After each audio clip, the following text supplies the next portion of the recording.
state level.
Call to order this City Council regular meeting on October 22, 2025. The time is 5:32. I invite everybody to stand for a moment of silence, and then Councilor Ferry will lead us in the Pledge of Allegiance.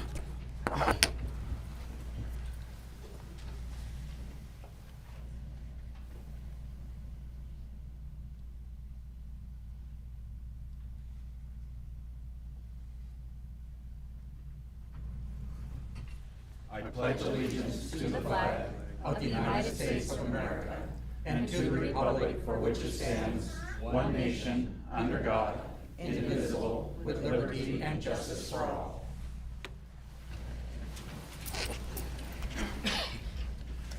Reminder to all councilors to put on your microphones. Madam Clerk, will you please do the roll call? Mayor Kidman. Here. Vice Mayor Farrow. Here. Councilor Hettinger. Here. Councilor Preller. Here. Councilor Roundtree. Here. Councilor Augie. Here. Councilor Hammond. Here. Amanda, we're having a hard time hearing you. Can you speak to us for a moment? Yes, this is Councilor Hammond. Can you hear me okay? Now we can. Okay, great. Item 3, consent agenda for item 3, 1, 2, 3, 4, and 5. I'll accept the motion. Sure, Mr. Mayor. I move to approve items 1, 2, 3, 4, and 5 of the consent agenda. Second. I have a motion from Councilor Preller and a second from Councilor Augie. All in favor, say aye. Aye. Aye. Thank you. Item number 4, hear from the citizens. We have a big crowd here today, and we have 5 blue cards. So we'll start with Steve Kirchner. Just state your name and the city of residence. Don't state your actual full address, and then you'll have 3 minutes. Hello, good evening. My name's Steve Kirchner. I live here in Page. Got 2 things, basically. The noise factor of the proposed data center, even if there's no noise and there's infrasound, that would be pretty bad. We're not even taking care of the noise ordinances that we have in town now. Every morning you can hear the trucks drive down the highway with the engine brakes, and no one ever seems to be doing that. I hear that every morning. My second thing was people have talked about the water and they talked about the power. But no one's ever talked about the data itself. Was it my understanding that the city council entered into an agreement with South Central to provide the data for this center? I don't know where that data would be coming from. Would it impact our internet? Is the city council just going to go, oh, never mind on that? I believe it was like a 100-year contract with South Central or something like that. That's all I have to say. Thank you.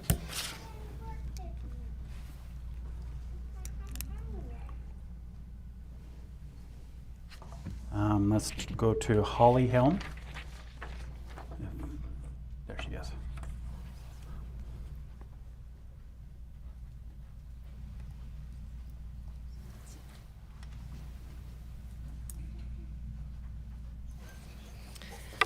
Hi, my name is Holly Helm, and I've been a Page resident for 40 years.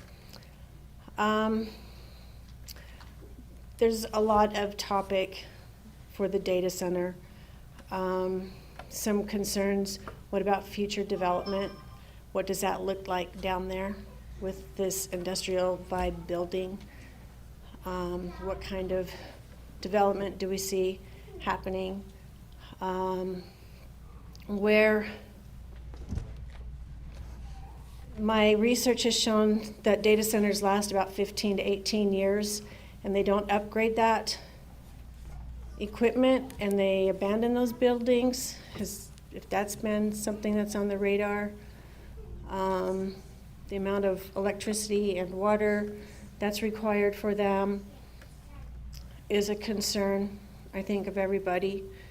That gateway to Page has always been preserved, and I'm not sure that that's the vibe that we want to have in Page. I think we've avoided that industrial commercialism for that area.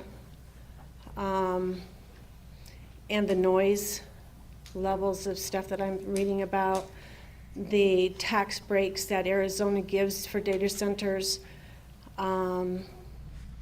They can also qualify for a foreign trade zone and would probably be granted that because it wouldn't fall under that category. And so there's more tax breaks for them on that. So I feel like there's a potential rate increase to the city of Page that would happen to cover some of those costs. The noise factor, the lights, I didn't, but a lot of people fought for the dark skies. There's a lot of lights that are going to be attached to that building. The stuff that I've also read about, the jobs that they're telling you are going to be there, that's not anything near what is actually happening. I don't know if we do have the Wi-Fi information that they need and all that goes with that. Somewhere along the line, this is going to cost the Page residents.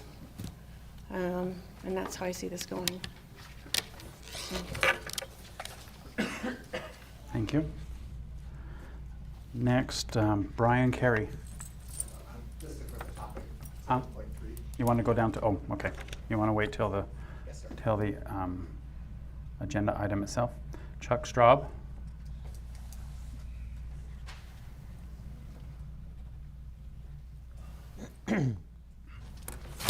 Chuck Straub, Page, Arizona. I'm going to apologize that I didn't sit down and write all this stuff out today, so I'll be even more disjointed than normal. But we'll see how that goes. Data centers, they're needed. We need data centers really bad. Anybody who uses Amazon, Facebook, anything on the internet, we need data centers to handle all that stuff. But where we put them, that's the important thing. The land that they are proposing to buy, if Page is going to grow, that's where it's going to grow, and that's what they want to buy. I just think they're going in the wrong direction. They say they need a lot of water and a lot of power. Logically, they would set it down where the old Navajo generating station was. They've got water and power right there. It's all in place. All they have to do is connect to it. So maybe they just don't want to go out on the reservation.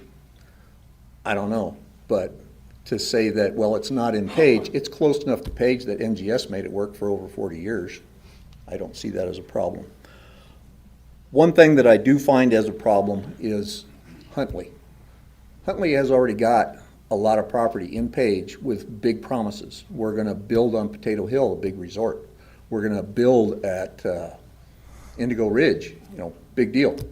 All that property's still sitting there idle. They're sitting on it.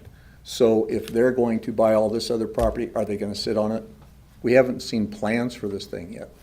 We haven't got any concrete where they're going to get the water or the electricity.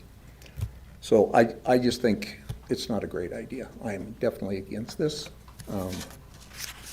if they're serious, I would expect to see them go out to NGS site. That's the perfect place to put that. But, thank you. Okay. Steve Law.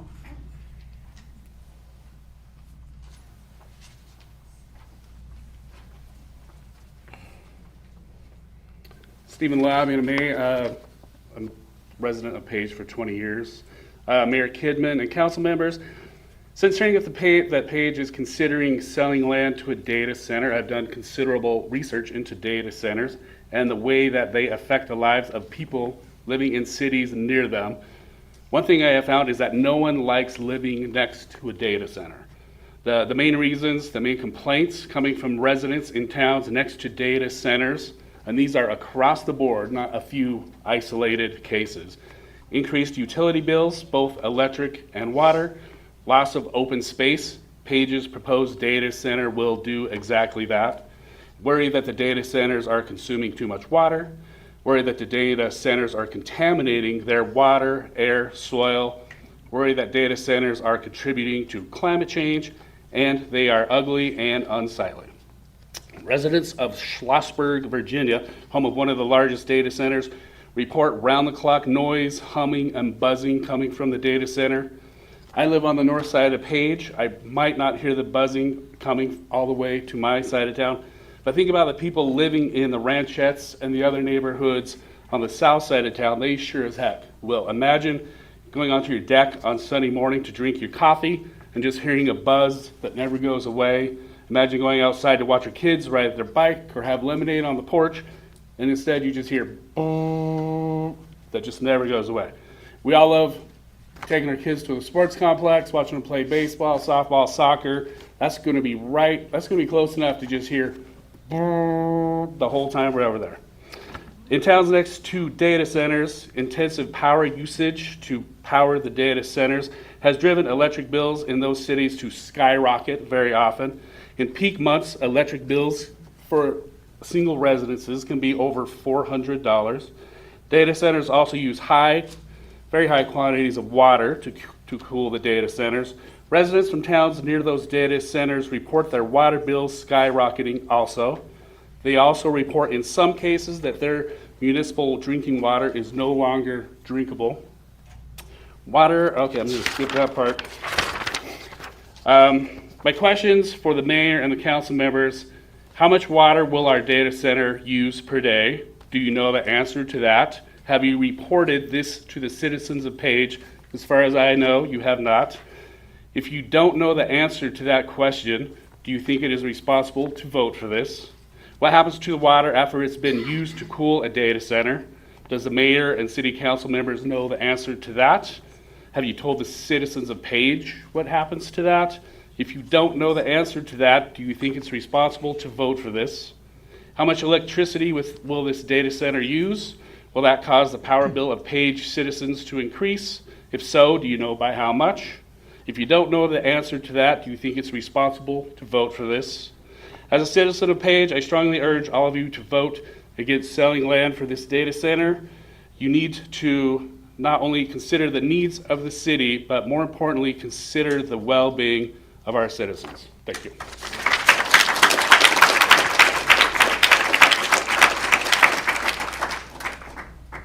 Trevor Wallace.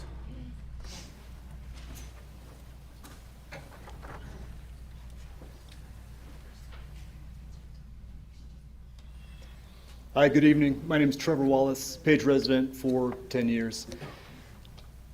For a town, city, Page, that relies so heavily on the surrounding environment, the surrounding beauty, for itself and for the millions of tourists who come through on a yearly basis, agreeing to this data center seems incredibly contradictory, to say the least. It equates, from what I can see, to literally taking their money and looking the other way. And I think we'll be looking the other way for a long time due to the facility's placement, its size, and its proximity to Page.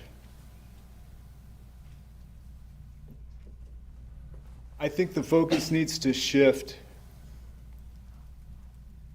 to projects that have long been put off, such as a new city water line that seems to go in and out of favor depending on how urgent the water crisis tends to be that year. And I think it's time to follow up on the decades of kicking the responsibility down the road for things like a new water line to a desert town that relies on it to survive. Thank you.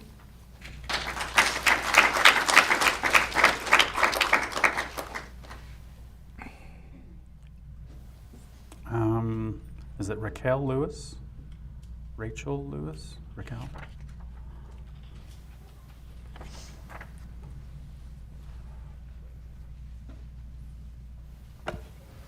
Hello, thank you everybody. I'm Rachel Lewis, been a longtime Page resident, off and on since '82. My main concern with this proposal of the data center is water, electricity, internet, the infrastructure it's going to take to build a data center, as well as the long-term environmental impacts. Has there been an environmental impact study done on what would happen if a data center went in? I've worked in a data center personally for 6 years in Salt Lake. I know a lot about them, what are required for data centers. It's gonna soak up our resources as far as water. I also have a question as far as the water rights in Arizona. I understand that the laws with water rights are absolutely terrible. And if one data center comes in, takes the water, another one will follow and take the water. There's an example of this in Mojave County with a little town that sold land to a Saudi Arabia company to build alfalfa and drained that little town of all the water. Is that what is going to happen here in Page?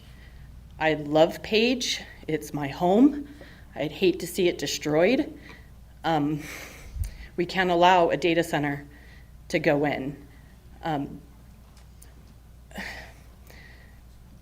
The internet infrastructure alone, they require their own dedicated fiber lines, requiring gigabits and terabits of data in a wide area network.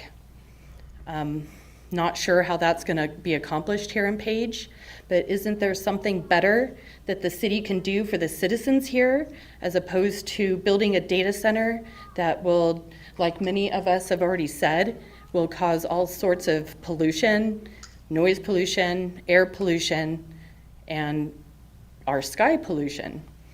There's also generators that are required in a data center, huge diesel generators, because you cannot lose power in a data center, not for 1 second. They will have contracts with the people that they're housing the data for, requiring them to be consistent. They cannot have any downtime whatsoever. How has the city considered what the diesel generators will do to the environment? Because you have to run them at least once a day to test them. You have to make sure that they're full of diesel fuel. Has that been a consideration at all? I love this town, and I would seriously hate to see the impacts of a data center in our town, as well as the water supply in Page. Thank you.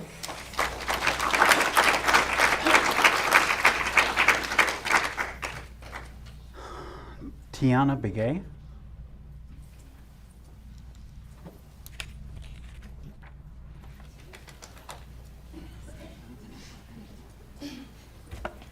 Good evening, everyone. I'm Tiana V. Gay. I've lived here my whole life, 19 years, and I have many things to say about this data center that's being built, but to sum it up in one, this data center is not going to have a positive effect on this community, and I feel like you guys are aware. And unfortunately, this won't only affect Page, it will affect the reservation. These data centers, the water that they use to cool their systems, they're picky. They do not want salt water. They want fresh water, drinking water. And a lot of the reservation, they use wells, they use groundwater. And what is that? Fresh water. And what does this data center need? Water. It doesn't make any sense why you would even consider it, knowing that our water situation is already very terrible. We have very hard water. It's disgusting when you drink it. You have to get a filter to get all the nutrients that you need. You can't just drink it from the tap. Is that not concerning to you guys? Is it not concerning how many people already struggle to live here, afford to live here, and now their electricity bill is going to skyrocket? Their water bill is going to skyrocket, and what are they going to do? They're going to struggle. And who is there to blame? Who accepted this data center in front of us, in our eyes right now? So, I don't know if it's only me, but as a community, I hope you are all enraged by even the thought that these people that are supposed to support us and protect us and just support us as a community, they are kind of turning their backs towards us, considering this data center. Everybody has made amazing points. There are multiple projects that haven't been done, that have been pushed off for years and years, but suddenly this big money, this way to get money for you guys comes, and now you want to do it. Now you're considering it. It's not good. You guys really need to rethink your decisions. Not only will it affect us, it will affect you guys. Maybe not as much because all that money will be coming in and, you can get a vacation home somewhere else. But hey, I'm just saying, that's all I have to say.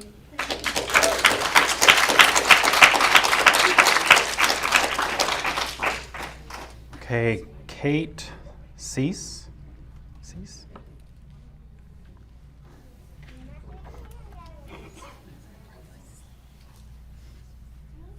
Thank you, Council and Mayor. I'm Kate Cease. I've lived here 30 years, and I know that you guys know all of the impacts that this data center brings and the prosperity that it brings to the city. I know it's not going directly into your pockets, but I do know that it is definitely making you guys look twice. I had a whole lot of things that I was going to say, but I think they're going to be said anyway. So instead, I'm going to go with the paper today, which was fabulous. Congratulations, Mayor and Councilwoman and the Page Action Committee for getting $27,000 of legal fees settled so that the initiative declares it is in the best interest of the citizens to maintain the size and number of traffic lanes that exist since October 1st of 2023. I am very excited to get to vote on this, and I appreciate you guys sticking your necks out as citizens to do that. I also really appreciate that Tom Preller stated he would like to see this data center voted on by the citizens, because just like the traffic lanes, I think a lot of our citizens believe that the land and water is really important to us, and we would like to have the opportunity to let y'all know if we support it or not support it and let you go from there with your vote.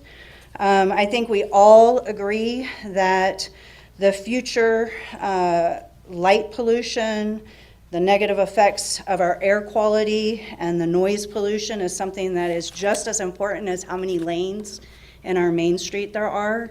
I think that this is an extremely important decision that's getting ready to be made that can affect this community for many, many years, and allowing more people instead of just, I believe, 7 to vote on it would be so lovely. And I know you guys have really, in recent days, been using the survey online So you could even do the survey to see, before you move forward with approving anything, you could do a survey and really see how many of the community support your decision or would like to decline this decision. I think you guys know the risk.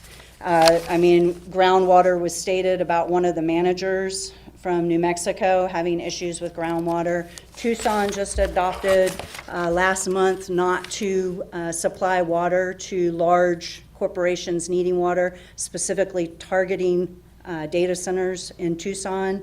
I think we all know the road we're about to walk down for not enough money. So, thank you.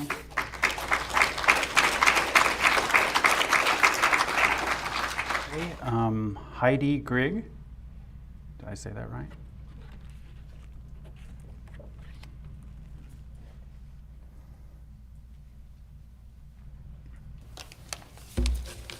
So thank you, Mayor and council members. I am Heidi Gregg. I have lived in Page for 5 years. This town is a really wonderful place. It's in the middle of a lot of beautiful scenery.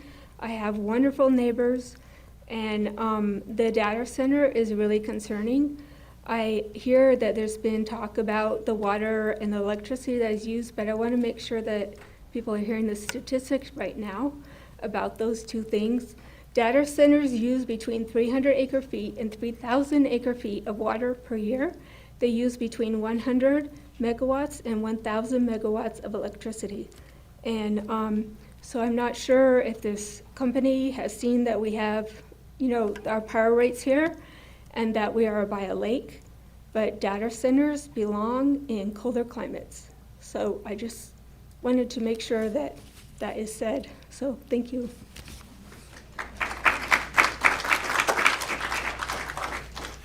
Jennifer Collins.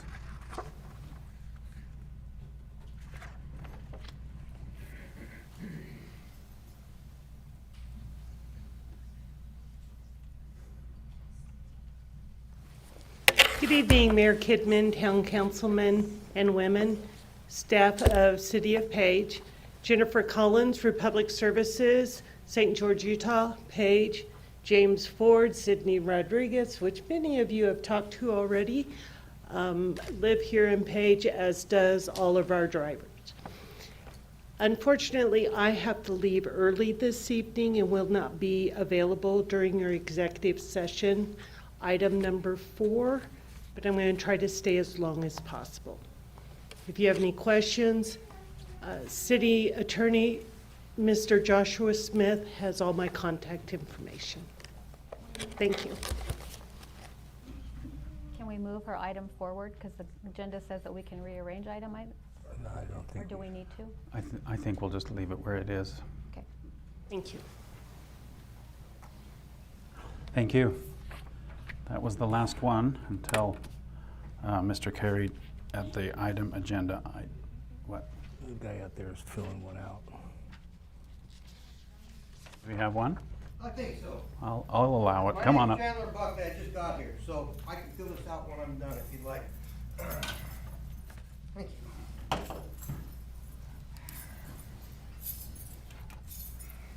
you. Hi, my name's Chandler Buckley. I pretty much grew up in this town. I've been here since '82, moved away, did my career, came home because this is where I wanted to live. I love this town. Everything that I've read for the past 3 days, my fault, not yours. Apparently this has been out there for a while. I just found out about it. Everything I've read about a data center, there is nothing good, anything good about the data center for Page. They get everything, we get nothing. Period. What are they bringing? Money, that's it. We can do that anywhere. We have plenty of projects to do. This is not one of them. Is this going to affect the gun range?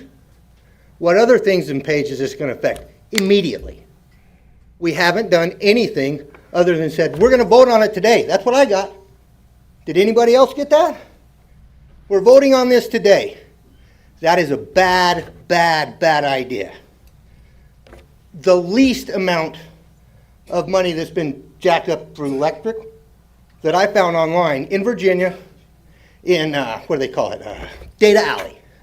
It's 267%. That's just in the electricity. Now, is that gonna work in Page? I don't know. It's not going down. Brian, is it gonna go down? Or are they gonna go up? It's a simple question. Can you guys answer it? Not at this point. We'll be able to discuss it at the agenda item. Oh, okay. But we all know the answer to that question. And we also know that most of you were elected the last time because of BS just like this. 100%. We got tired of it, so we voted a lot of you out. And we're getting exactly the same thing. You're not listening to anybody. You're really not. I wish I would have been more prepared, but I'm really not. I'm not good at these things unless I have my notes and I'm prepared. There are a lot of things that data center is going to bring that nobody wants. It's going to be a lot better than the casino, but not a whole lot better. I've talked to all these peoples and concerns. I don't want to sit and listen to a lawnmower 24 hours a day, 7 days a week. That's about 100 decibels. That's what it's going to run with all your fans. Minimum every single day. It's a blender. That's a blender in your front living room every single day. Zzz, all the time. That's unavoidable. Don't believe me? Look it up. So do we want a lawnmower, a blender, or do we want our peace and our scenery? That's going to be up to you guys. I'm out of time.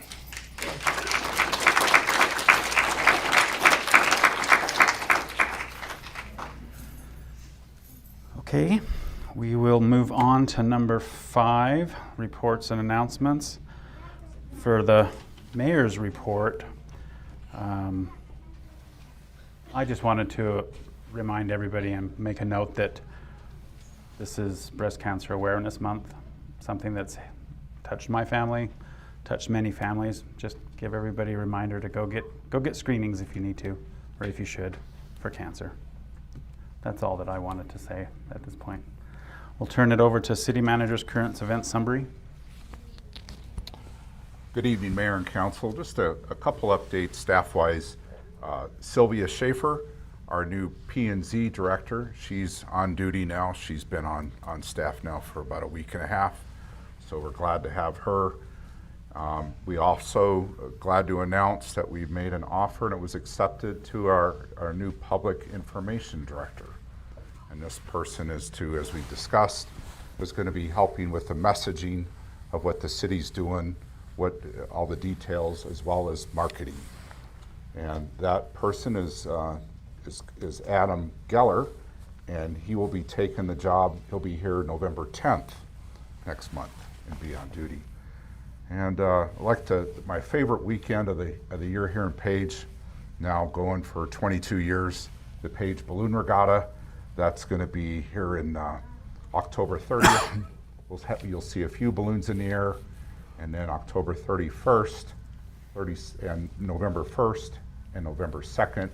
We're scheduled to have 60 balloons in the air with the night glow the evening of November 1st, Saturday on downtown. So looking forward to that. Our event staff in the city of Page now, we have an events department, and that's putting that balloon regatta on. And that's all I have. Thank you.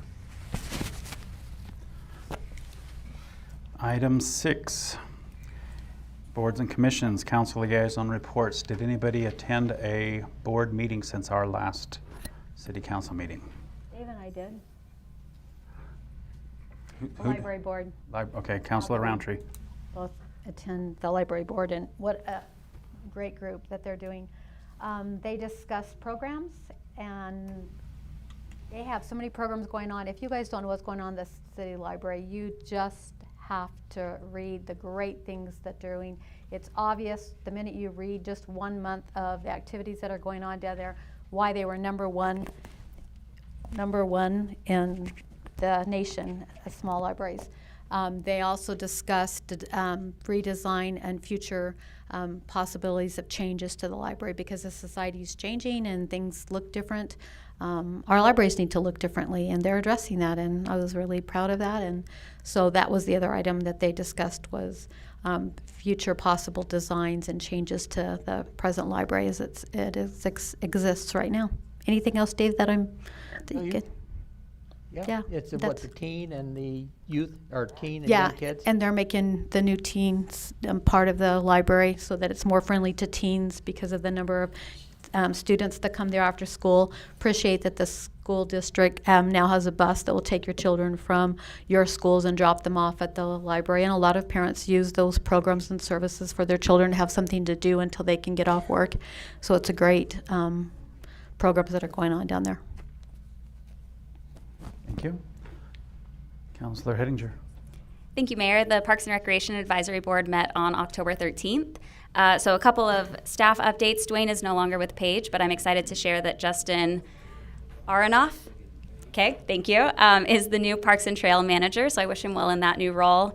The board also made a motion to recommend that we add the BMX/pump track to the Para Club Master Plan. That passed unanimously, so I expect that we'll see that on our next agenda to discuss as a council. And then one of the other things that the board has been talking about is they've expressed interest at looking into an urban trail. So being able to connect the Mesa to the sports complex, the ranchettes as well, looking at different trail options, and then looking into including bike trails as well. Okay, thank you. PUE had a board meeting last night. A couple of items that were discussed there. The water team with Nexus Consulting out of Washington, D.C.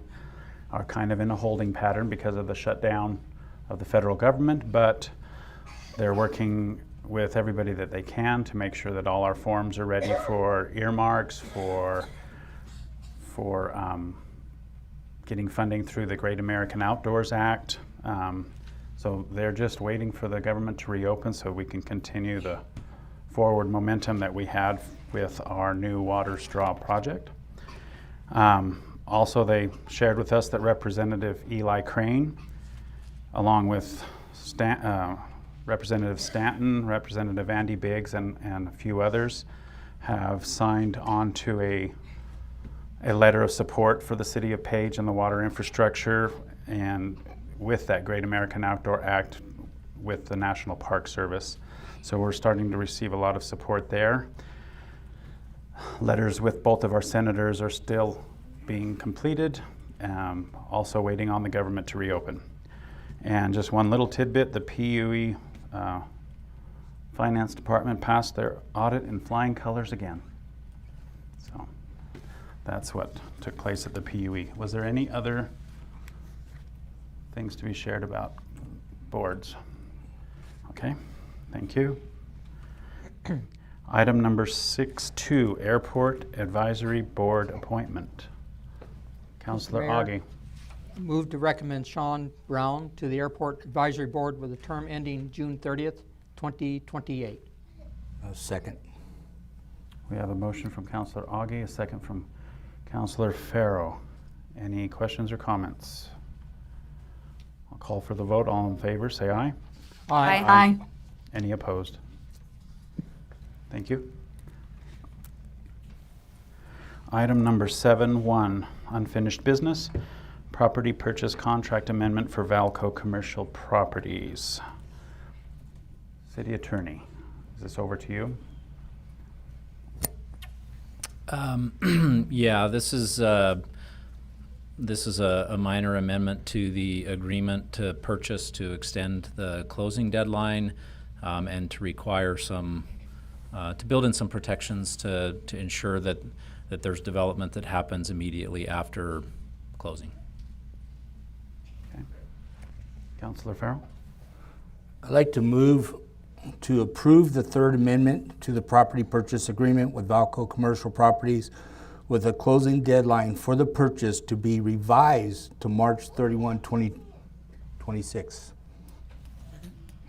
Second. We have a motion from Councillor Farrow and a second from Councillor Augie. Any questions or comments? Councilor Roundtree. I would really like to encourage all of the citizens to go on and look at what this council has been doing in regards to all of our land sales. We're doing contracts that contain repurchase.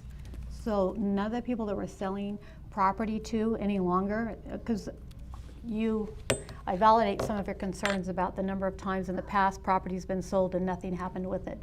So this council now I'm really proud of, as acting responsibly with these repurchase things. Josh might explain it better than I do. Could you do that for me? And how we're putting these repurchase agreements inside of our contracts? And so that would give some of our citizens a little comfort about what we're doing as we now approach to sell property in Page.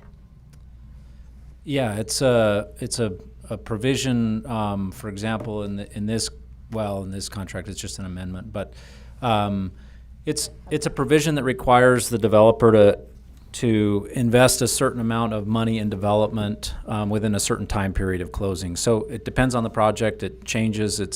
It's in the data center contract as well. That's obviously a much larger number. This one's $1 million.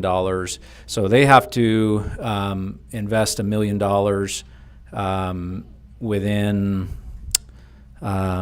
12 months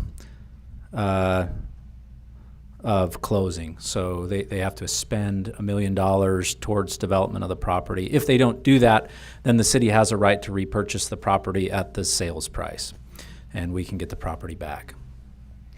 So we're including it in all of our sales. And so you can contact the city, or if you hear like the packet, you could download the packet for tonight, which was 300 pages. And you know how many days I've been reading to get all that information.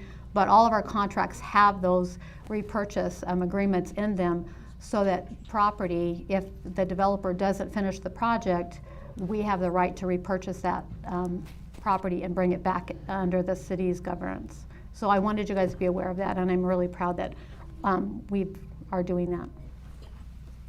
Councilor Hettinger. I was just curious if there was some reasoning we could share around the extended deadline. Was that a request from the city, from the buyer? It's actually from both. We had a meeting with them and trying to arrange things with Nationwide Ford caused some delays, in which they're worried with the upcoming holiday season that they're going to have a hard time getting their paperwork in to meet that deadline. And so they had requested actually just till the end of February, and we thought, you know what, let's just do it March 31, give them 1 quarter. Thank you. Any other questions or comments? And we have a motion on the floor. I'll call all those in favor, say aye. Aye. Aye. Any opposed?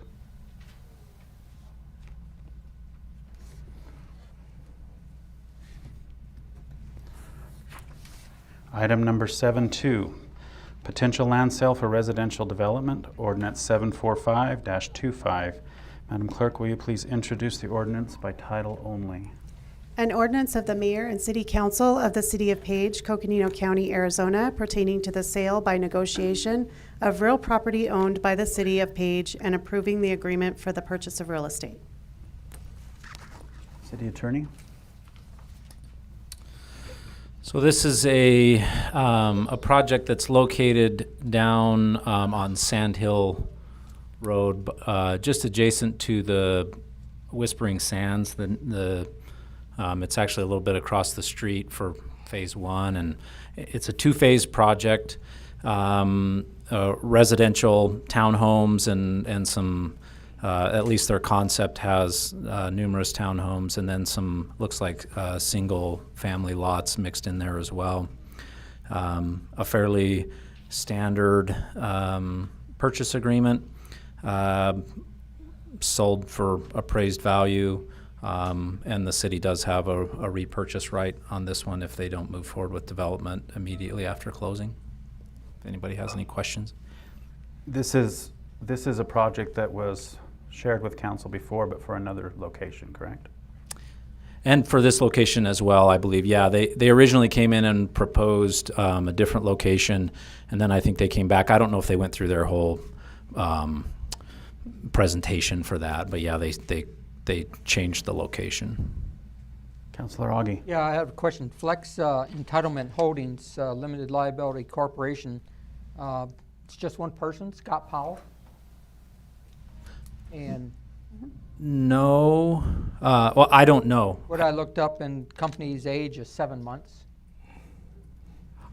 The individual that I've been working with is a guy by the name of Matt, but he may just be an employee, or I'm not entirely sure. All of our contracts are generally set up to either an individual or a corporation, or they're assigns, and so it's not even uncommon for them to assign it to someone else before they close on the property. But I don't know who the owners of the company or the members of an LLC. I don't know who they are. Well, that's what, I guess you say, AI told me today. So, Okay. Some data center. Same person that we worked. Okay, any other questions or comments? Councillor Farrell. Motion to adopt ordinance 745-25. Second. I have a motion from Councillor Farrell, a second from Councillor Hettinger. Any other comments? We'll call for the vote. All in favor, say aye. Aye. Aye. Nay? And any opposed? Nay. I couldn't hear Councillor Hammond. Can we still hear you? Yes, mic check. Mic check, yes, I can hear you now. Were you an aye or a nay? I'm an aye. Okay. Don't need to do an individual. Okay. Vote is 6-1. Thank you. Item number 7.3, potential land sale for data center, ordinance 744-25. Madam Clerk, will you please introduce the ordinance by title only?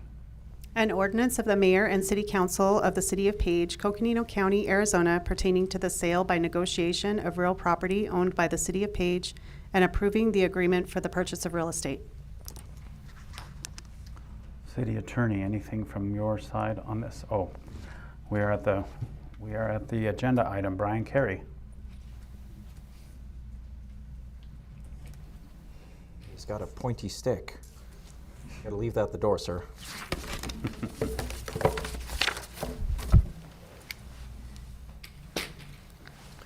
Brian Carey, Page, Arizona.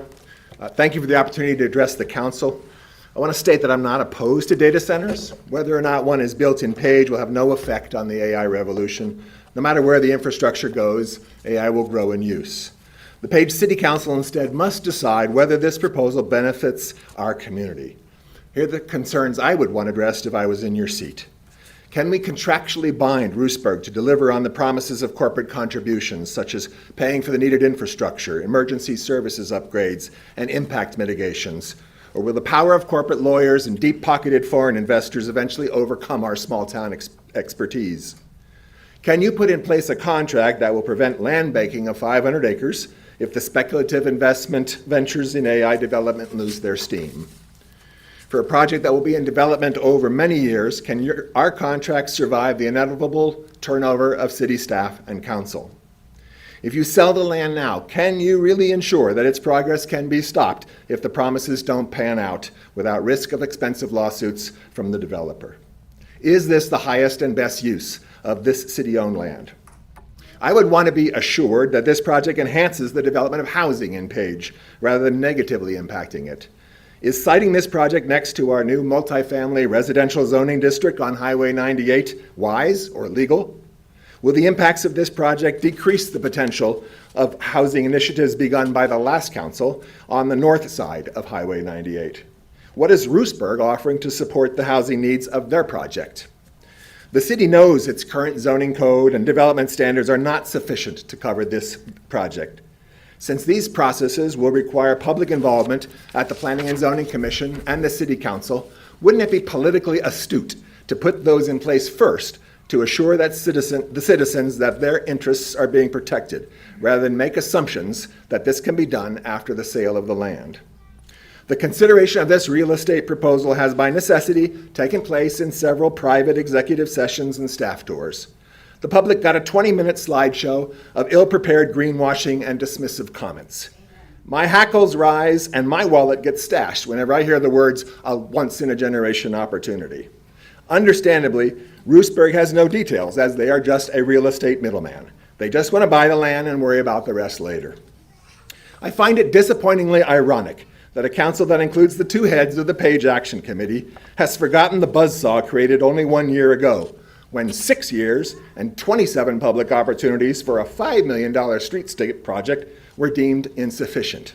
Now, only 4 weeks after a single public presentation, we are expected to swallow a $15 billion project with no details, no engineering plans, making outlandish economic promises, and hiding key partnerships.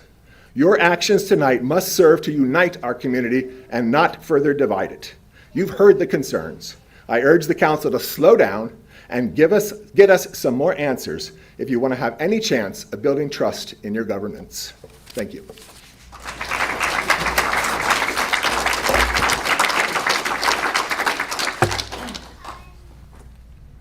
Councillor Hammond, you have a hand up? Yes, thank you, Mr. Mayor. I move to disapprove Ordinance 74425 and direct staff to cease further negotiations with Huntley, Ruski, Arup et al. For the sale of 500 acres to build a data center on land zoned for parks and open space. Yeah, I'll second. Okay, we have a motion from Councillor Hammond and a second from Councillor Preller. Discussion? Personally, I would like to discuss this item tonight with our attorney, with the council. So, do I call for a vote now, or do we just do our discussion? I vote for discussion.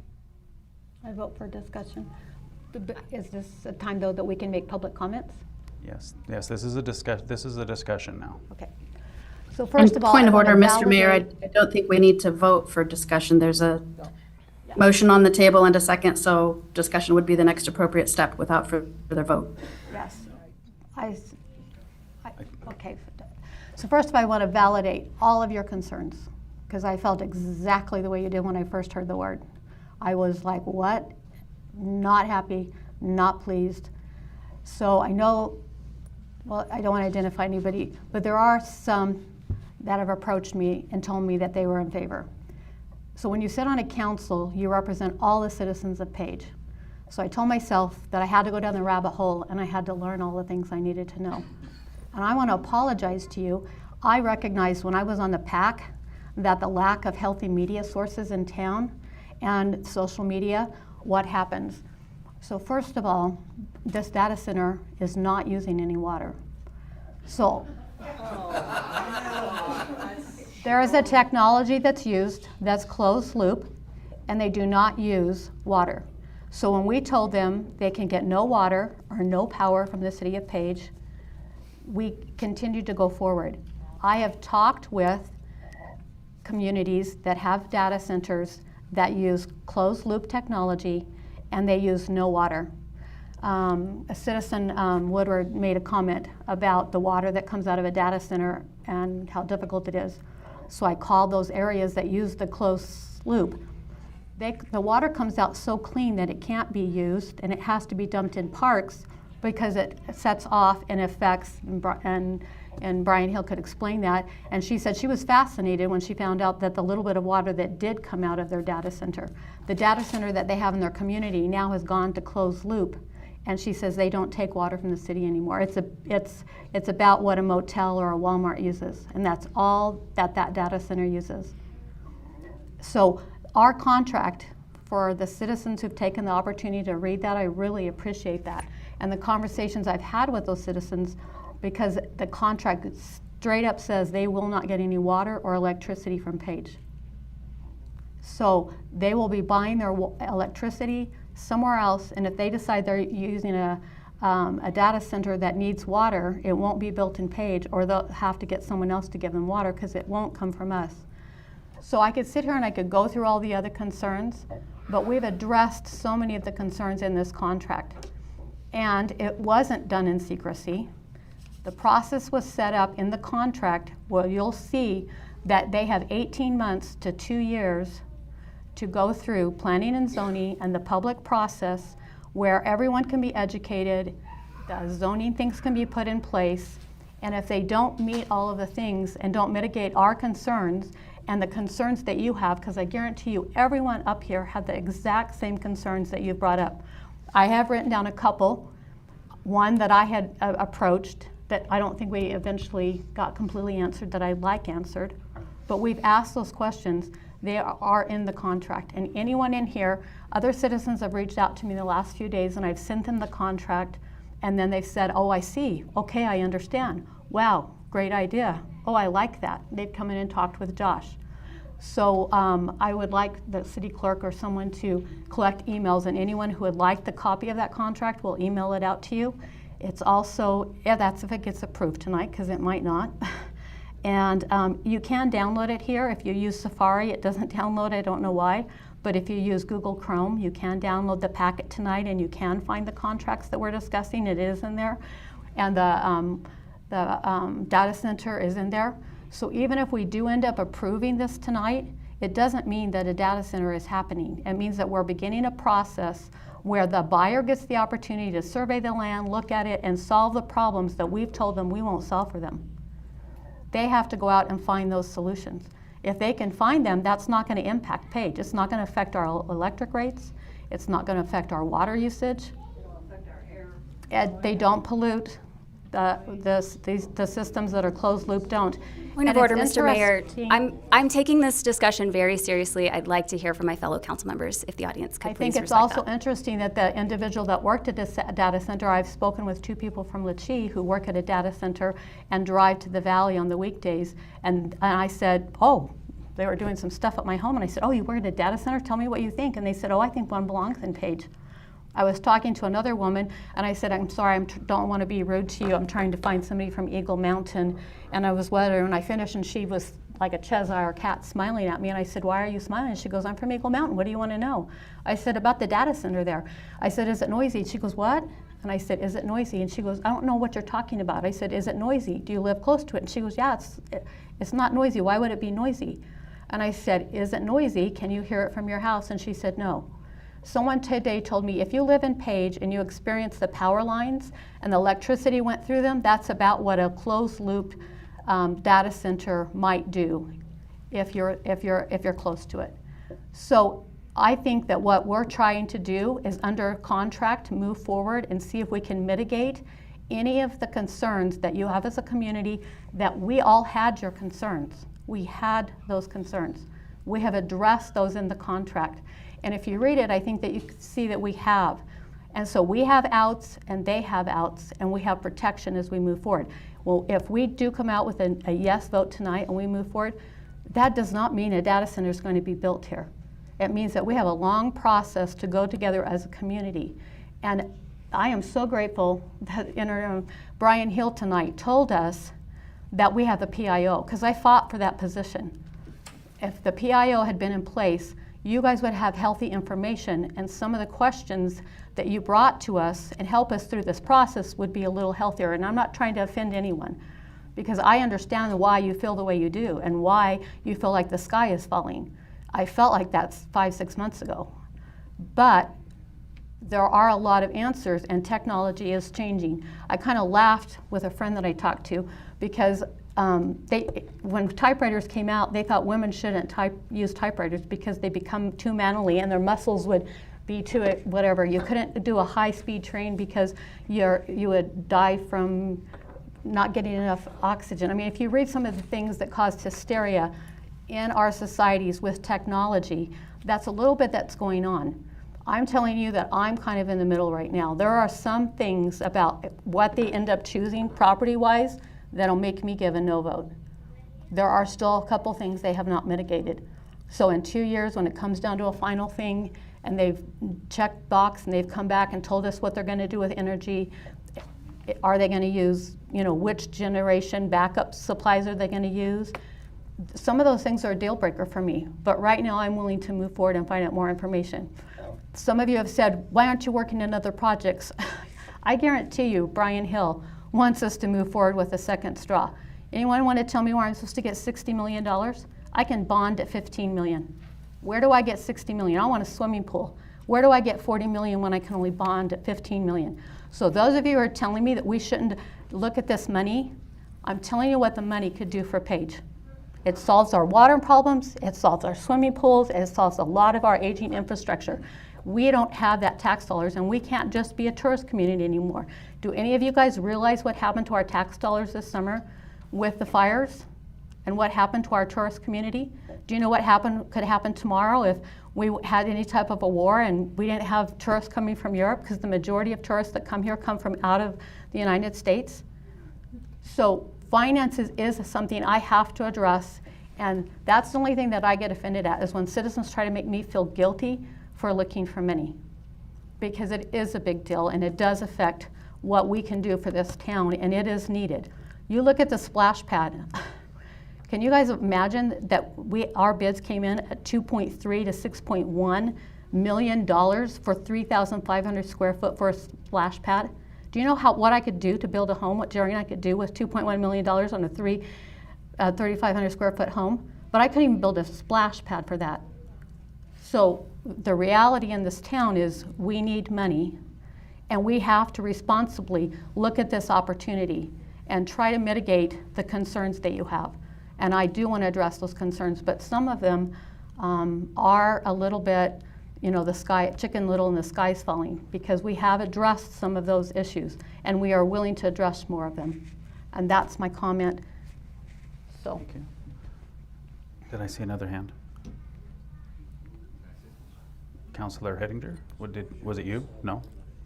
I didn't, but I have some thoughts that I'm happy to share if no one else wants to. Okay, go ahead.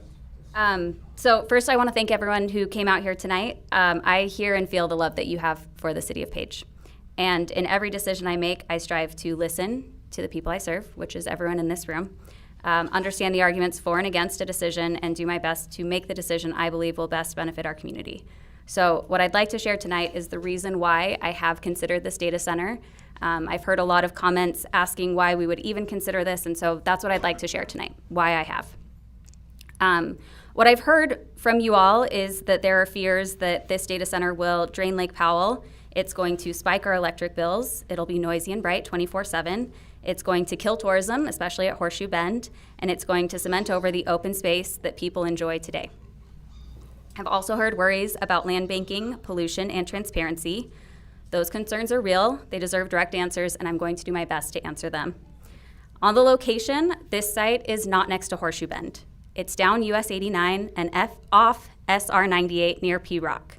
I don't believe that visitors are going to stop coming to see Vermilion Cliffs or Horseshoe Bend if they pass a well-designed facility on another stretch of highway. In terms of water, the agreement does not commit the city to provide water.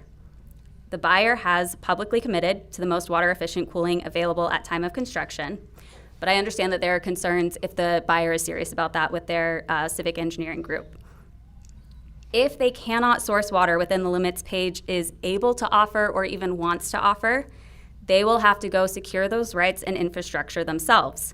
And if they do that, Page will gain a secondary water source into our community, which is a resilience benefit we don't have today and we desperately need. Power. The city is not subsidizing their electricity. And in fact, this contract says that if they generate power behind the meter, they are still obligated in this contract to pay an equivalent transaction privilege tax, or TPT, as if they were purchasing through the grid. I think that's an incredible provision in this contract that doesn't get enough insight.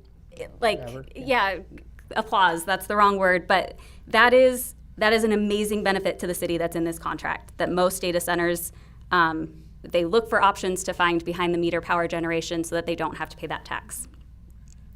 Noise and lights, this facility will operate under our codes and conditions. We can and will enforce the standards to protect the surrounding neighborhoods and dark skies. I live in the Ranchettes. I care about that as well. In terms of open space, I respect that there are residents who recreate there today.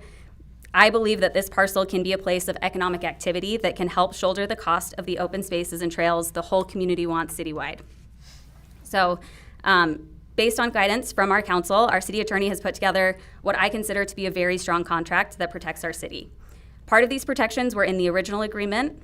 Some were strengthened, and others were added as a result of the concerns that were brought forward by our citizens. So I want to thank everyone who has expressed their concerns to me. That helped me make a better informed decision, and I really appreciate everyone who has sent me an email, who's talked to me, who's spoken before the council. I appreciate that. Some of the protections that I really appreciate are there is an anti-land banking provision. So there are extension payments built into this contract that are required in order to keep the option alive. If they walk, we keep those funds. And I'm gonna just, if Josh raises his hand to tell me that I'm wrong about one of these, please feel free to do so.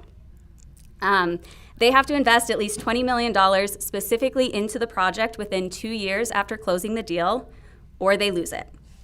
They must provide updates every 6 months during this feasibility period on utility acquisition.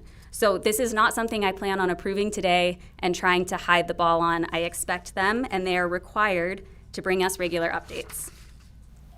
Finally, they must fund a housing needs assessment for construction and operations and then deliver the recommended housing. Rather than exacerbating our housing crisis as it is today, that makes it difficult for us to recruit nurses, teachers, and public safety officials, I believe that this could be critical to helping us solve the problem we see.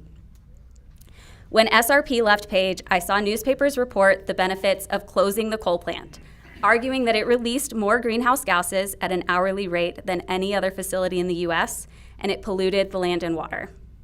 I moved here a week before the stacks came down. That's what I expected to hear from the community. But I think you all know what the community actually felt when SRP left. And what I heard from the people who live here is grief for the loss of jobs, the families, the school enrollment, and the donations that sustained our youth and our programs. I believe that a modern data center can be our next SRP. 50 to 60 permanent, high-wage technical jobs on site, plus hundreds of support and indirect jobs. That means more families living here, more students in our schools, and better long-term opportunities so that kids who grow up here in Page can continue to make their life in Page. I am not looking at this as growth for growth's sake. It's about resourcing the Page that we say we all want. The land sale contract requires that TPT, even for behind-the-meter power, and the rough estimate for the city's share is about $20 million a year. For context, in 2025, our total sales tax collections were just over $19 million. If this performs anywhere near those projections, we're talking about funding the things that residents say they care about. A pool and a rec center, sidewalks on Hall Road and Copper Mine on both sides of the street, a connected urban trail system like the Parks and Recreation Advisory Board was talking about. Personally, I'd love to see updated sports complex bathrooms, and overdue infrastructure upgrades without raising the utility bills to do it. Now, will every promise in any project come true? Absolutely not. And that's why we built in those financial requirements, the milestones, transparency, and the housing obligations into this contract. If they falter, Page keeps the land's future, the extension payments, and the leverage. But if they perform, Page keeps those benefits. So I am voting yes tonight, and it's not because everyone's going to love it. It's not because it's risk-free, both to myself and to the city. I'm voting yes because I have listened to your concerns, and as best as I can see the issue, I believe that we've built in safeguards for those concerns. We have a chance to diversify our economy and invest in the quality of life that makes Page special. We won't all agree, and I think that's okay, but I think that we can all agree that we love this community. We want safe neighborhoods, we want strong schools, we want places for our kids to play, and a future that doesn't depend on a single season or a single industry. And that's what I'm choosing with my vote tonight. Thank you. I want to thank Councilman Hedinger. She said it so much better than I did, and I agree 100% with everything that she said. Councilor Augie and then Councilor Preller. Yes. I think we're very blessed to have two ladies on this dais who are so eloquent, because I definitely am not like that. And I find it ironic that two of our people on the dais here were on the streetscape. I like to bring that up, that caused their recall for two of us on the dais here. And fortunately, we survived that. and are back up here to face another difficult vote. And so personally, because of the articles that are in this contract, and I hope everybody, I'm sure 95% of you may have not even opened up the agenda online and gone to that agenda item and opened up the ordinance and read it. And so I hope you do take that time and read it. I know it's kind of lengthy, but do it. And so anyhow, I just feel that with the different items that are in that that ordinance that we've been working several months on with our attorney and stuff, and he's been working with theirs, that gives us just a little bit, not a real big warm and fuzzy, but a little bit of warm and fuzzy on this. I hope it comes to fruition, and we do get the revenue and stuff from that, because it will definitely to benefit the city of Page. And again, as two people noted, to the ladies, that tourism is not a sure thing, as we saw just this last summer. And and we don't know how things are going to go with the government going forward. I personally can't trust them. So, we voted them for them, but we can't trust them. So anyhow, that's all I'm going to say. Councilor Preller and then Councilor Hammond. All right. Good evening, friends, Romans, countrymen. No, I won't do that shtick. First off, I want to say I love that you guys are all here. I really appreciate it. We have butts in seats. I wish every meeting could be like this. We could get concessions going. That would be fantastic. I saw a sign in the audience. We are like a couple steps shy of WrestleMania. So, but he would be selling licorice, and we debate over black or red. So. And if you're a home gamer and you're watching this on YouTube tomorrow morning over a bowl of Cheerios at double speed, thank you as well for staying informed and involved. That's really what makes our democracy work. Love to see it, and we would love to see every meeting like this. We can have tailgates out front, and we can grow this. Keep it going. We'll see you in 2 weeks. We've all got a rant on the data center one way or the other. We've all got 5 minutes to burn on this. I'd like to point out that between the 50 emails we all got from probably most of the people in this room today. The people that have been stopping me while I'm out grocery shopping, while I'm getting my mail, while I'm pumping my gas, I'm gonna have to start going out in a Halloween mask to the point of not getting stopped, about the data center. It has been insane amounts of feedback. I don't know a number, call it 150, 200 people that I've gotten feedback from, and unfortunately, I had my rant written up, waxing poetic about how not a single person was for it. And then at around 1:30 today, one member of our community wrote an email, and you know who you are, saying, yeah, Paige could use the jobs. But we've got about 199 data points that say, no thanks. So I just want to mention that, there are in fact two sides to this. It's interesting to see that, we had that. So my rant about this being one-sided and the community being ignored is muted by that one email. But it's fantastic. It's good to see. I appreciate you all coming out, filling out blue cards, taking your 3 minutes of time, and reviewing the points that you did. I agree with many of them. They're on point. Oh boy, let's see. You're right that to some degree this is selling Paige's quality of life, our noise pollution and light pollution in exchange for money that we really don't need. For a town this size, we're doing all right, compared to most other towns financially. We have tourism dollars coming in. We're not deeply in debt. We're caught up on our firefighter pension type stuff. That's a position that many towns aren't in. Why would you start, making those? Why would you tie yourself down if you don't need the money? It goes against Paige's ethos. We live here in Page specifically for the quality of life, for the clean air, for the fantastic skyline of beautiful rocks. Surely having a giant gray blob in the way isn't what we're looking for. So, you know, I don't know about everyone else. You know, I feel like this town's soul is not for sale. That's why I'm voting no on this.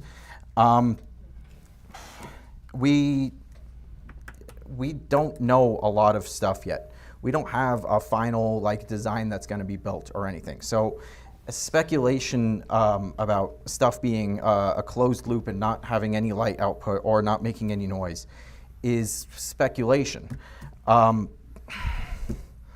We don't know anything for certain. Closed water loop, sure, but Bear Grylls drinking his own pee is a closed loop system. I don't want it in my backyard. I feel like we're getting rushed into like some high pressure sales tactics.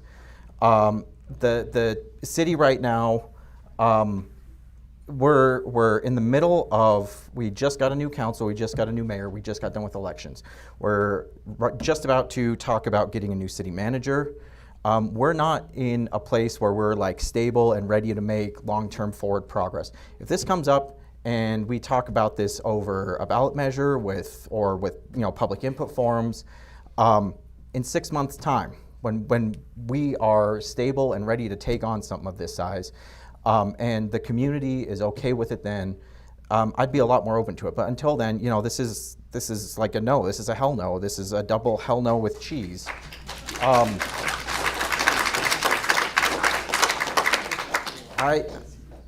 I'll wrap this up in a second. I promise. I appreciate it.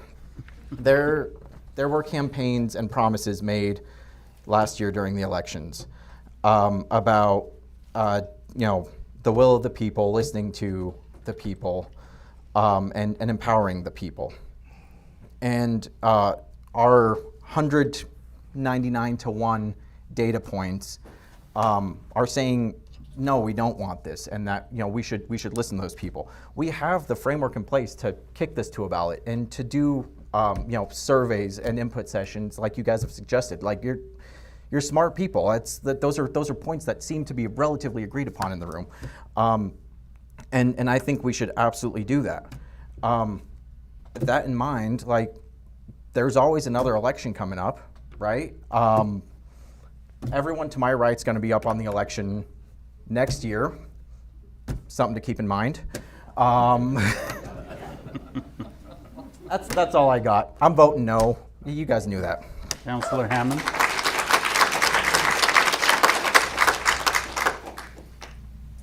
Councilor Hammond. Thank you, everyone. I'm trying to gauge the applause before I speak, and if it's died down enough. Can you hear me okay? Yes, we're good. Okay, great. So first of all, I want to just start by saying I'm really disappointed in the turn that this opportunity has taken. When it first came up, I was very in between, tried to keep an open mind because jobs and revenue for infrastructure are surely good things for our community. But I had many of the same concerns that you all brought up tonight, many of the same concerns that many of you brought up in email, and I was really glad to see that the developer, the potential purchaser, came and did a public session with us to address some of those concerns. The problem is they made a lot of verbal promises to us during that meeting. As Councilor Hettinger said, they made public commitments. However, those public commitments regarding environmental controls like sound, what type of water system they're going to use, will it be closed loop or not, what type of electricity will they use, what is their electric plan, none of that is in writing anywhere. That is not in the contract. So that's extremely concerning to me. Now, I was still willing to approach this as, well, negotiations are ongoing, we had a public session, we can continue the conversation. Just 2 weeks later, the developer came to us with a high-pressure sales tactic and basically told us this is a once-in-a-lifetime deal, this deal won't last long, either approve it now or we walk. To me, Anytime I've been to a used car sales lot and somebody tried that tactic on me, I walked. And you know what? They come crawling with better deal options. If this is truly a viable project, I'm not worried about this developer. There will be other developers down the road that are willing to work with us and willing to give us a better deal. To me, the juice just is not worth the squeeze. As some of our real estate agents in the community have noted, the price point is really low. It's $7 million. It's not enough to build our pool. It's not enough to build up 2 splash pads, maybe 1 splash pad if we get a good contractor. There's very few jobs created. Because our community doesn't have property tax, there will be no revenue generated from that.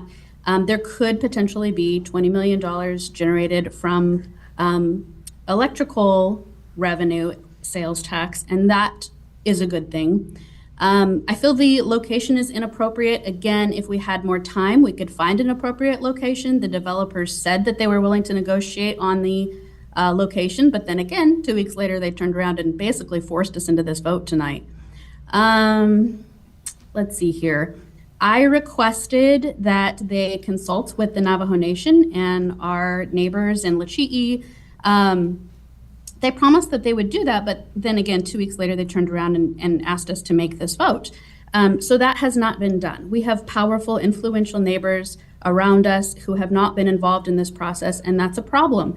I have been told that there are archaeological artifacts in the area that they're looking to build, and so an archaeological survey, I think, would be a minimum of something that needs to be done before we consider this. And I think my final point on where things just break down and where I'm not pleased with this. No, I've got 2 more points. First of all, a lot of counselors here have expressed interest in improving process for the city of Page, making our land sales process more transparent, smoother, easier to follow, better for citizens, better for the city, as well as better for potential developers. This did not follow process. This went directly to our lawyer, who brought it to us in executive session, and then we brought it to the public. It has not been through planning and zoning. I find it wholly inappropriate to think about selling this land that is currently zoned for a different purpose with the idea that maybe down the road, planning and zoning will approve it. Our attorney can correct me if I'm wrong, but I am concerned that a lot of what my fellow counselors see as safeguards, that between now and when something actually gets built, we can legislate in the environmental controls and planning and zoning and all of that. I'm really concerned that these guys would have a legitimate case to bring before a court and say, at the time that the city agreed to sell us this land, this was not the case. At the time they agreed to sell it to us, this was the code of ordinances, this was the zoning, and this is what we get. I don't think that we can rely on the opportunity to try and legislate this after we enter into a sales agreement. I'm also concerned that there's no decommissioning clause included in the contract. That's something that I did bring up in our executive sessions. So should the data center be half-built or built and used for a few years, there's no clause requiring the developer to remove the giant industrial center that they built. That's a problem for me. Bottom line, I'm not opposed to having a data center in the community. I would like to entertain the idea down the road, but I think it's inappropriate to consider it with this developer. I think at this time, we're not ready, and I think this is an inappropriate location.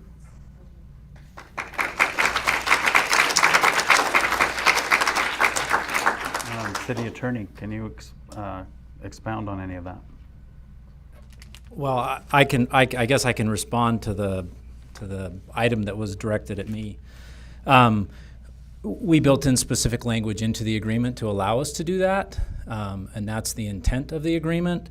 And to allow us to allow us to regulate and to require them to come to us and apply for a rezone and any required permits that are necessary to construct whatever facility they bring forward at that time. They have 24 months to file that. You can get out your blankets and pillows here. I'll read a little bit of language from the contract. It says under the zoning and permits section, it says buyer understands and agrees that any and all zoning change applications, permit applications, and all other submittals and requests for approvals that are made to buyer in its capacity as the City of Page will be processed, reviewed, approved, or denied by the buyer in its municipal capacity, subject to the exercise of its municipal discretion and in accordance with its general plan, the general development and subdivision regulations, City of Page zoning ordinance, City of Page adopted building codes, and other applicable municipal, state, and federal laws. The existence of this agreement shall in no way impact or color the exercise of the buyer's municipal discretion when considering any such submittals. We have absolute discretion to deny, to change. When a developer comes to a government entity such as the city, and this is often the case, they'll come and they'll say exactly that very thing.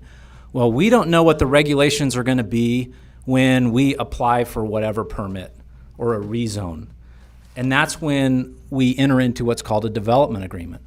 And that's the purpose oftentimes of a development agreement, is to say, yea, verily, the regulations that govern today will govern at the time that we submit all of our applications, so that to prevent the city from being able to change regulations before they submit. In this case, we've specifically negotiated that away. We don't have a development agreement.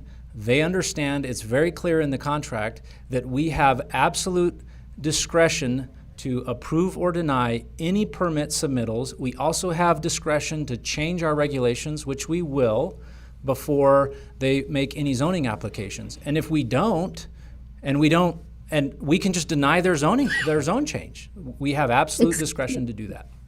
Mr. Attorney, thank you. Maybe this is a typo, but that section that you just read, we are the seller, correct? Correct. And they are the buyer, correct? It should say seller in the last line. The buyer doesn't have municipal discretion. The seller does. Okay, thank you. Because as currently written, throughout that paragraph, it says that the buyer understands and agrees that all zoning changes, applications, etc., shall be made to the buyer. They shall be reviewed by the buyer. They shall be approved by the buyer. So none of that says that it shall be approved by the seller. So that's kind of a major detail to work out, I think, before we approve this ordinance. It says their submittals to us. They don't have municipal discretion, but the agreement doesn't bind us. We don't have a development agreement that requires us to maintain our, or that they get to apply under our existing codes and regulations. So no, they can't come back and challenge us. They can't come back and complain that we've changed our regulations. The agreement specifically, they would have to have a separate agreement for that. And Arizona law has specific statutory provisions that we have to comply with in order to enter into a development agreement, which we haven't done in this agreement. So no, to answer your question, no, they cannot make that complaint and sue us and win because we changed the regulations later. But can they sue us? As currently written, I don't see that being a safety net.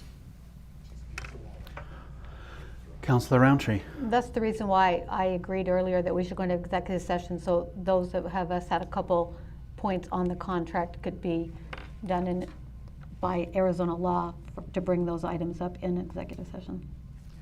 And point of order, since we're already having this discussion in public, I don't know that executive session is necessary to adjust the contract with little minor details at this point.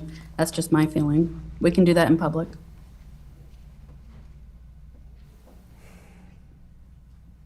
Do you agree, City Attorney? I mean, It's not a point of order issue. It's not a Robert's Rules. It's at the City Council's discretion. If the City Council wants to go in to executive session to talk about a contract, to talk about a land sale, to get legal advice, those are permitted options for the council to do. It would require a vote and a majority vote in order to go into executive session. Personally, I think if they are minor, that we can discuss them out here. Yes. And I think, like Amanda said, if there has to be a couple words changed, then Josh can make it in that contract that we eventually will sign or vote on. Okay. You have a motion and a second. Councilor Roundtree. But we're held and can be fined and held in by Arizona law that things that we've discussed in regards to the contract at that time have to remain in executive session and it can't be discussed. So if I have a question of something, so I'm just a little confused here because there are some things that I cannot ask here and I'm required by law and am held and bound by my oath of office to only be able to ask that comments or things that were stated in executive session cannot be made here. Councilor Hettinger. It sounds like Councilor Roundtree might have questions possibly about things we've discussed in executive session previously, fine to more go ahead than and- just changing a word or two. I'm fine to go ahead and move forward, but I'm saying there are a few things that if we do, I don't think that they affect the contract as it stands or anything like that, but. You were going to say But I something? can't ask. Well, I was just going to say, yeah, I mean, so we're not allowed to disclose things that have been previously discussed in executive session. Right, We so I are can't- allowed to talk about new things. We don't have to, going into executive session is permissive. It's not required to talk about the contract. It is allowed, but yeah, we're not allowed to disclose things that were specifically discussed in prior executive sessions. Okay. Is that? So we have a motion on the floor. Oh, wait. Councilor Hammond, you have another hand up? Oh, I was just going to call for the vote. Oh. We have a motion on the floor to, can you say that again? Yes. 1 second, I wrote it down so I could say it correctly The clerk twice. the clerk can repeat it as well. A motion was made by Councilor Hammond to disapprove Ordinance 744-25. The motion was seconded by Councilor Preller. Sorry, but I did have a second portion to my motion, which was to direct staff to cease further negotiations with Huntley Ruski Arup et al. For the sale of 500 acres to build a data center on land zoned for parks and open space. So are you wishing to make that as an amendment to your original motion? No, that was the That was part of original my motion. I original. said all of that the first time. Okay. So we have the motion. All in favor of the motion on the floor, say aye. Aye. Aye. All opposed? Nay. Nay. Motion fails, 5-2. Councilor Hettinger. Mr. Mayor, I'd like to make a motion to adopt Ordinance 744-25. Second. We have a motion from Councilor Hettinger, a second from Councilor Augie. Councilor Preller, you had your hand up? Oh, I was going to make a different motion. Oh. Councilor Roundtree, So then the. do we need to talk about The typo that she had noticed is one of them I had noticed. I'm trying to find, I thought there was one other place that I had questioned whether there was buyer or seller, but it appears that those notes are still at my desk at home, so I had wanted to go in and discuss that, but she brought the one up, and that is the one that I had also noticed. And so can we proceed forward to make sure that there's not any of those arrows, or can he make that after we make this motion? I can correct typos after, if it's passed. I can amend my motion to say to adopt Ordinance 744-25 and to allow the city attorney to make conforming changes if that's necessary. Because I believe there's one more. That Is there that might be that acceptable motion? possibility. So, do I need to formally, I move to amend my motion? Is that correct? Yes. Okay. To adopt Ordinance 744-25 and authorize the city attorney to make conforming changes. Do we have a second for the amendment? Second. Councilor Preller. I'm not comfortable putting my name or vote next to anything that's not finalized, that's going to get retroactively changed. I would like to at least throw the consideration out there for a motion to fix the typos and then vote on it in a future meeting.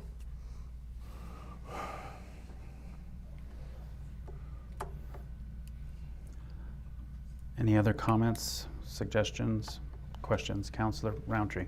Can we suggest that, that's why I'd wanted to go into executive session, so I could bring those up and not, for our staff, to be respectful to our staff, to point out those items.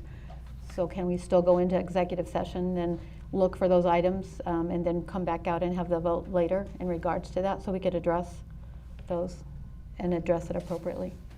I'm sorry I did not bring it with me. I'd I be do fine know that to there's. withdraw.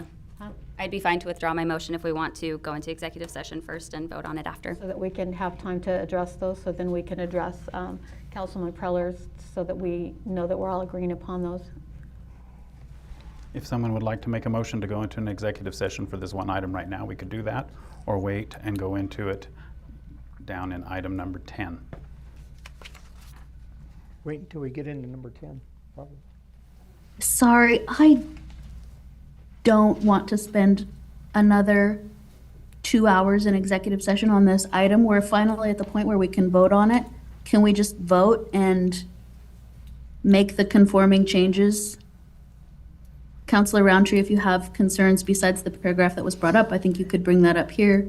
And then it would just be way more efficient. Yeah, Councilor Hammond, I had received a phone call as I was walking out, so I grabbed this notebook, and the items that I had where I had written down, I had noticed your error, and I was going to question that, and I thought we would go into executive session and that I could respectfully then address that and ask, but I thought that I had written down 2 places where I had a concern about that, and so I could be wrong. I could have been wrong on the other one, but I don't remember it. It's not that contract is lengthy. I tried to read through the whole thing. So I'm just trying to be respectful for staff, and if they want, we can go in there. That'll give him time to address it, to see if there's another one. It's not okay for him to be pressured right now, but I don't want another council member to vote on something, because I'm very strong on that. I don't want to vote on something that might get changed later. So I just want to make sure it's clear tonight, but I'm ready to put this to rest also and not go into lengthy executive session and just do it. And so I'm open to whatever. Councilor Hammond, is that the same hand or another? Same hand, sorry. One more suggestion would be that we table the vote, give the attorney time to adjust the contract, and then come back with the real one that we're gonna vote on. Personally, I feel that the change or the typo is minor enough that it will not affect any of the legality of the contract. I'm comfortable with that, because to me, what I noticed was just another thing where it said buyer seller. And it wouldn't have affected the outcome anyways, but it still needs to be corrected. Okay. We have a motion on the floor. I understand what you guys are saying, buyer and seller, switching the words matter, but it doesn't matter if they're required to do a developmental agreement later. So it wouldn't affect, because it would have no effect in the contract, because you haven't come forward. So all right, so. Okay, we have an amended motion on the floor. And We have an amendment to vote on. Amendment to the motion. We need to, from Councilor Hettinger and a second from Councilor Augie, we need to vote to accept the amended motion, or the amendment to the motion. All in favor, say aye. Aye. Aye. Opposed? Nay. And yours was You didn't vote. To go into executive session? no, to accept her amendment to the motion. Oh, aye. Okay, 6-1. So now we have an amended motion by Councilor Hettinger and seconded by Councilor Augie also. Could you read it back? Yes, can we please read the amended motion back, or would you like to just restate it? I mean, you got it exact? Motion was amended by Councilor Hettinger to adopt Ordinance 744-25 and allow the city attorney to make conforming changes. The motion was seconded by Councilor Augie. Okay. All in favor, say aye. Aye. Aye. Opposed? Nay. Nay. 5-2. That eliminates executive item number 10-2. Under new business, presentation by Contour Summer 2026 Destinations. Matt? It's Matt, right? It's Ben. It's Ben in the place of Matt? That's correct, yes. I had a presentation today as well.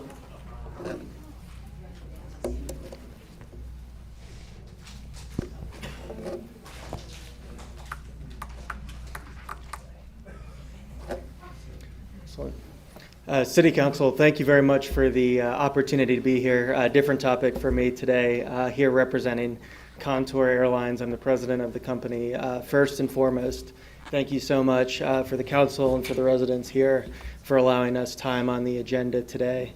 A little background on me. I'm filling in for Matt, who's normally our representative. I'm the president of the organization. I've been with Contour for about a year and been in commercial aviation for the better part of 20 years. So relatively new to Contour, in the industry for a long time. And my appeal in this organization and joining Contour was a tremendous amount of conviction that we can be the very best option for regional communities like Page. We take a tremendous amount of value or pride in the service that we provide for this community. We understand the importance of what we do here, and we very much value the partnership that we have with the city and the surrounding communities. And we want to make sure more than anything that we're continuing a positive dialogue and finding opportunities to continue to optimize the capacity that we have in the market for Page. So for my presentation today, I was hoping to do a quick recap on Contour, just a little bit of a business update, give some awareness for some of the changes that have happened and are relevant in our organization and could be relevant for air service and Page. And continue on with some of the performance that we've been seeing recently in Page. And then specifically, like what was talked about on the agenda for the meeting today, actually talk about some of the opportunities that we see for destinations and just schedule adjustments, frequency adjustments, those sorts of things for future schedules coming into this community. Not sure this is working. Thank you very much. We can go to the next slide. Am I controlling? Okay, great. Thank you very much. So I understand a lot of folks might be familiar with us. We've been here for a little while, but maybe just a quick refresher. Contour has actually been around for about 40 years. But the entity as it exists that the community is familiar with that's here in Page today is Contour Airlines. And really that has manifested and grown over the last 10 years. And the spirit of that business is very much building a regional airline that is optimized for communities like Page. It's bringing in cabin class jet service with appropriately sized aircraft with an independent brand that can work with the community first. And that's a big part of what I want to talk about today. And working on things like schedules, destinations, those sorts of things, we bring that opportunity to the communities that we serve. When we came into this community back in 2018, we had a small handful of routes kind of just really with that idea and have grown tremendously. We've now got over 800 employees. We serve 40 cities across the country, in the Caribbean, and a big part of that is the concept of making sure that when we're coming into a community, we're representing their interests first, both residents and for communities like this one, when tourism is such a big part of economic development, the visitors as well. A big part of the reason we've been able to grow to this scale is that Contour, unlike almost any other carrier, thinks about every contract that we have, including in this city, as a dedicated aircraft and a dedicated set of crew for that aircraft. That's something that's really unique. It's not worked into a broader schedule that's thinking about pros and cons with other considerations in other customers. We think of a dedicated aircraft with Page and an associated number of crew.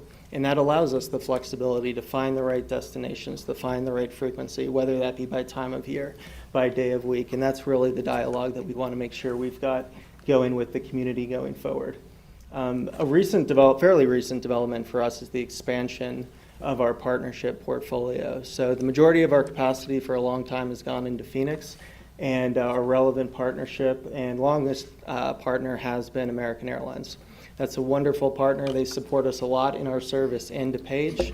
They handle us in T4, or their partner carriers do, that allow for very efficient connections, both for our passengers and our bags, and we're growing the commercial parts of that relationship and have a commitment from that carrier to enable folks that are in the Advantage program to, going forward, have the benefit of redemption on Contour segments. And so being able to take advantage just as if you were flying on an American Airlines flight. But some of the new developments that I think are particularly interesting as we think about capacity and potential connections for Page is that over the last 12 months, we've added a couple additional partner airlines as well. First, Alaska Airlines, who's got a growing portfolio of service in Phoenix and surrounding communities and a pretty good footprint in most markets around the West Coast and the Mountain West as well. And then United Airlines, which this was a primary driver for us to do the initial service into Denver this year. Talk a little bit about the results that we've seen.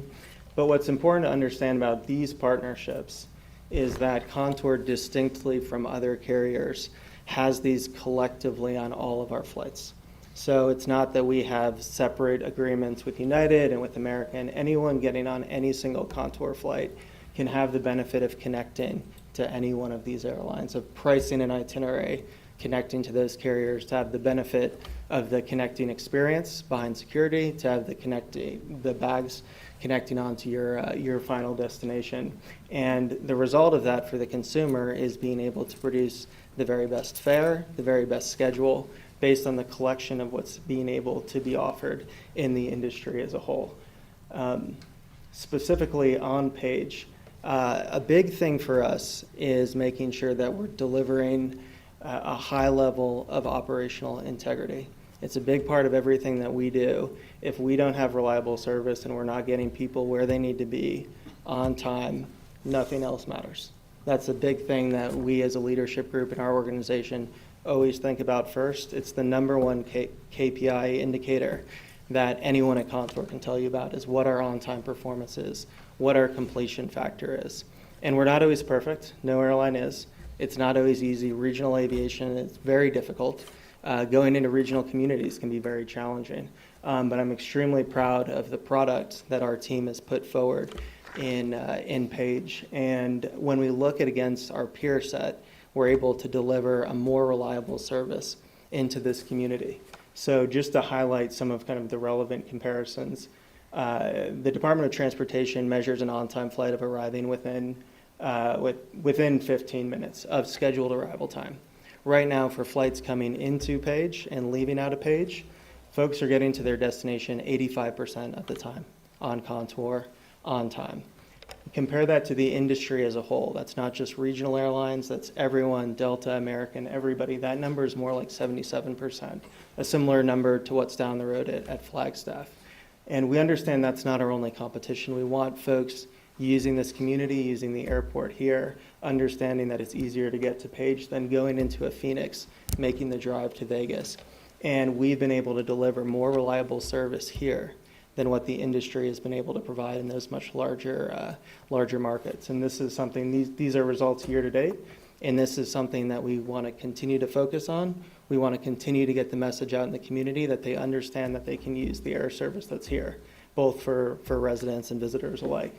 And it's results like these that are able to facilitate expansion and successful adjustment and passenger growth for this community, which of course is a beneficial thing for Contour, but more importantly is very, very powerful in terms of what it can mean for tourism dollars for economic development in this community. A quick look at our results, which is really two stories for me. So looking at before Contour, there's about 11,000 annual passengers that were using the local airport. Today, this is kind of an last 12 months. It's a comparable number as to what we're expected to see this year.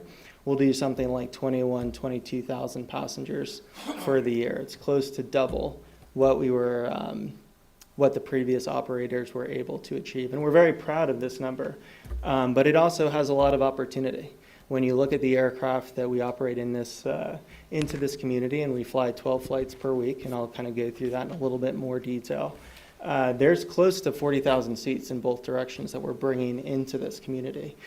So there is still a lot of available for capacity for us to think about how we're deploying our frequencies, how we're working together in the community, building awareness about our service, and asking the questions like whether we're going to the right destinations, whether we've got the right schedule. And I think we've got a really unique opportunity to work with you and to be able to get feedback from community leadership, get feedback from your constituents, and from airport leadership. I understand there's, I think, new consultants coming from an air service development side, which is, I think, a very valuable thing, a great thing for this community to do, to really continue to optimize and grow that number. because we've got the capacity to do it. It's a mutually advantageous thing to do. And I just think that there's a tremendous amount of opportunity in these numbers with Contour. So just wanted to give a little flavor. This is like the more interesting part of the presentation, and wanted to make sure that I'm leaving adequate time for discussion on this as well, to the extent that that's appropriate. But the way that our contract works, for anyone that might not be aware, or really kind of any contract works for aircraft of our size with the Essential Air Service Program or the Alternate Essential Air Service Program, is that we operate 12 flights per week. That's what we're permitted to operate from the Department of Transportation. So it's 12 flights in, 12 flights out, 24 total segments. And typically in most of our markets, what that means is we're flying 12 flights a week across the year. In a community like this one, we have that flexibility to make adjustments based on what's in the best interest of the community and based on the feedback that we receive and the observations that we have as to what generates the most traffic and what generates the best upside for the residents of the community and visitors and folks that are coming in. The way that we've managed the schedule up to this point in Page is mapped out here on the left side of the screen. And the gist of it is that between December and the first quarter of the year, we go down to a single flight per day. That flight overnights in Page. We've got a large number of folks here, a couple technicians, a great team, led by Ellen, our station manager, is here today. And having the aircraft start in Page and end in Page during those periods when it's more about serving the residents, we found to be a very beneficial thing. Again, it's something that we've got flexibility on. So if there was something that was of interest or something that we should be doing different as an airline, we very much want to have those conversations. And the reason that we're doing that is that we're looking at those basically frequencies can be reinvested into more peak times when we're able to stimulate additional traffic coming into this community. So for most other parts of the year, on the majority of days, we're operating 2 flights per day, like what we're doing now. And this year, for the first time, in conjunction with that United partnership and some feedback we received from community leadership, we put our toe into the Denver market. And some of you might remember, for a while in this community, we served both Las Vegas and Phoenix. Following COVID, we consolidated that in Phoenix, thinking that there might be a little bit more utility. There's a reason and a logic to do that. There's also a lot of advantages to having multiple hubs and multiple connecting points. And Denver was a great way to test the service this year. It did okay. We typically have about a 60% load factor in Page. We put our toe in. It's a very limited amount of investment. Part of it was timing, and that the United agreement only came fully into effect in the second quarter of this year.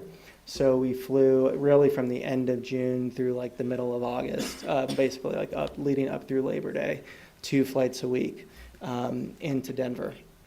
And the question that I would put forward to the community is whether that is the right choice. It doesn't have to be answered here today, but I really want to make sure that you know that as the leader of the organization myself, or the leaders of the organization myself and Matt, are very open to those discussions and want to make sure that we're engaging and having a conversation about understanding what are the best possible options for the community. We've continued with this pattern based on the general feedback that we received up to this point, but I think with some of the leadership transitions and things that have existed in community leadership and what I understand is happening with the airport, new consultants, every one of those things can be a new opportunity to make sure that we're doing what is best for the constituents. And so what I did specifically want to highlight as we talked to on the agenda, the reference to new destinations. There's a couple places that we anticipate launching because of other changes in our portfolio next year, a couple new hubs. A couple years ago, Contour was only in 2 or 3 hubs. Now we're in a much larger portfolio than that. The multiple airline partnerships have facilitated that.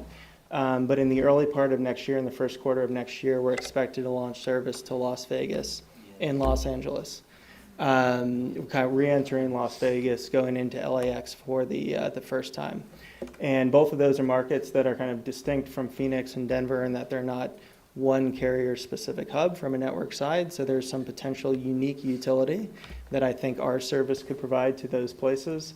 And more than anything, I wanted to leave the message here with council to know that we're open to these conversations. We're interested in exploring destinations. We have a tremendous amount of confidence in being able to build the amount of traffic that we're doing here that I think would be enormously valuable for the community. So the conversations that we want to be having going forward are several-fold. There's kind of the high-level thoughts about what is the right destination mix and what does that look like for the community. And from our perspective, we're very much aligned in wanting to make sure that we're delivering the best results.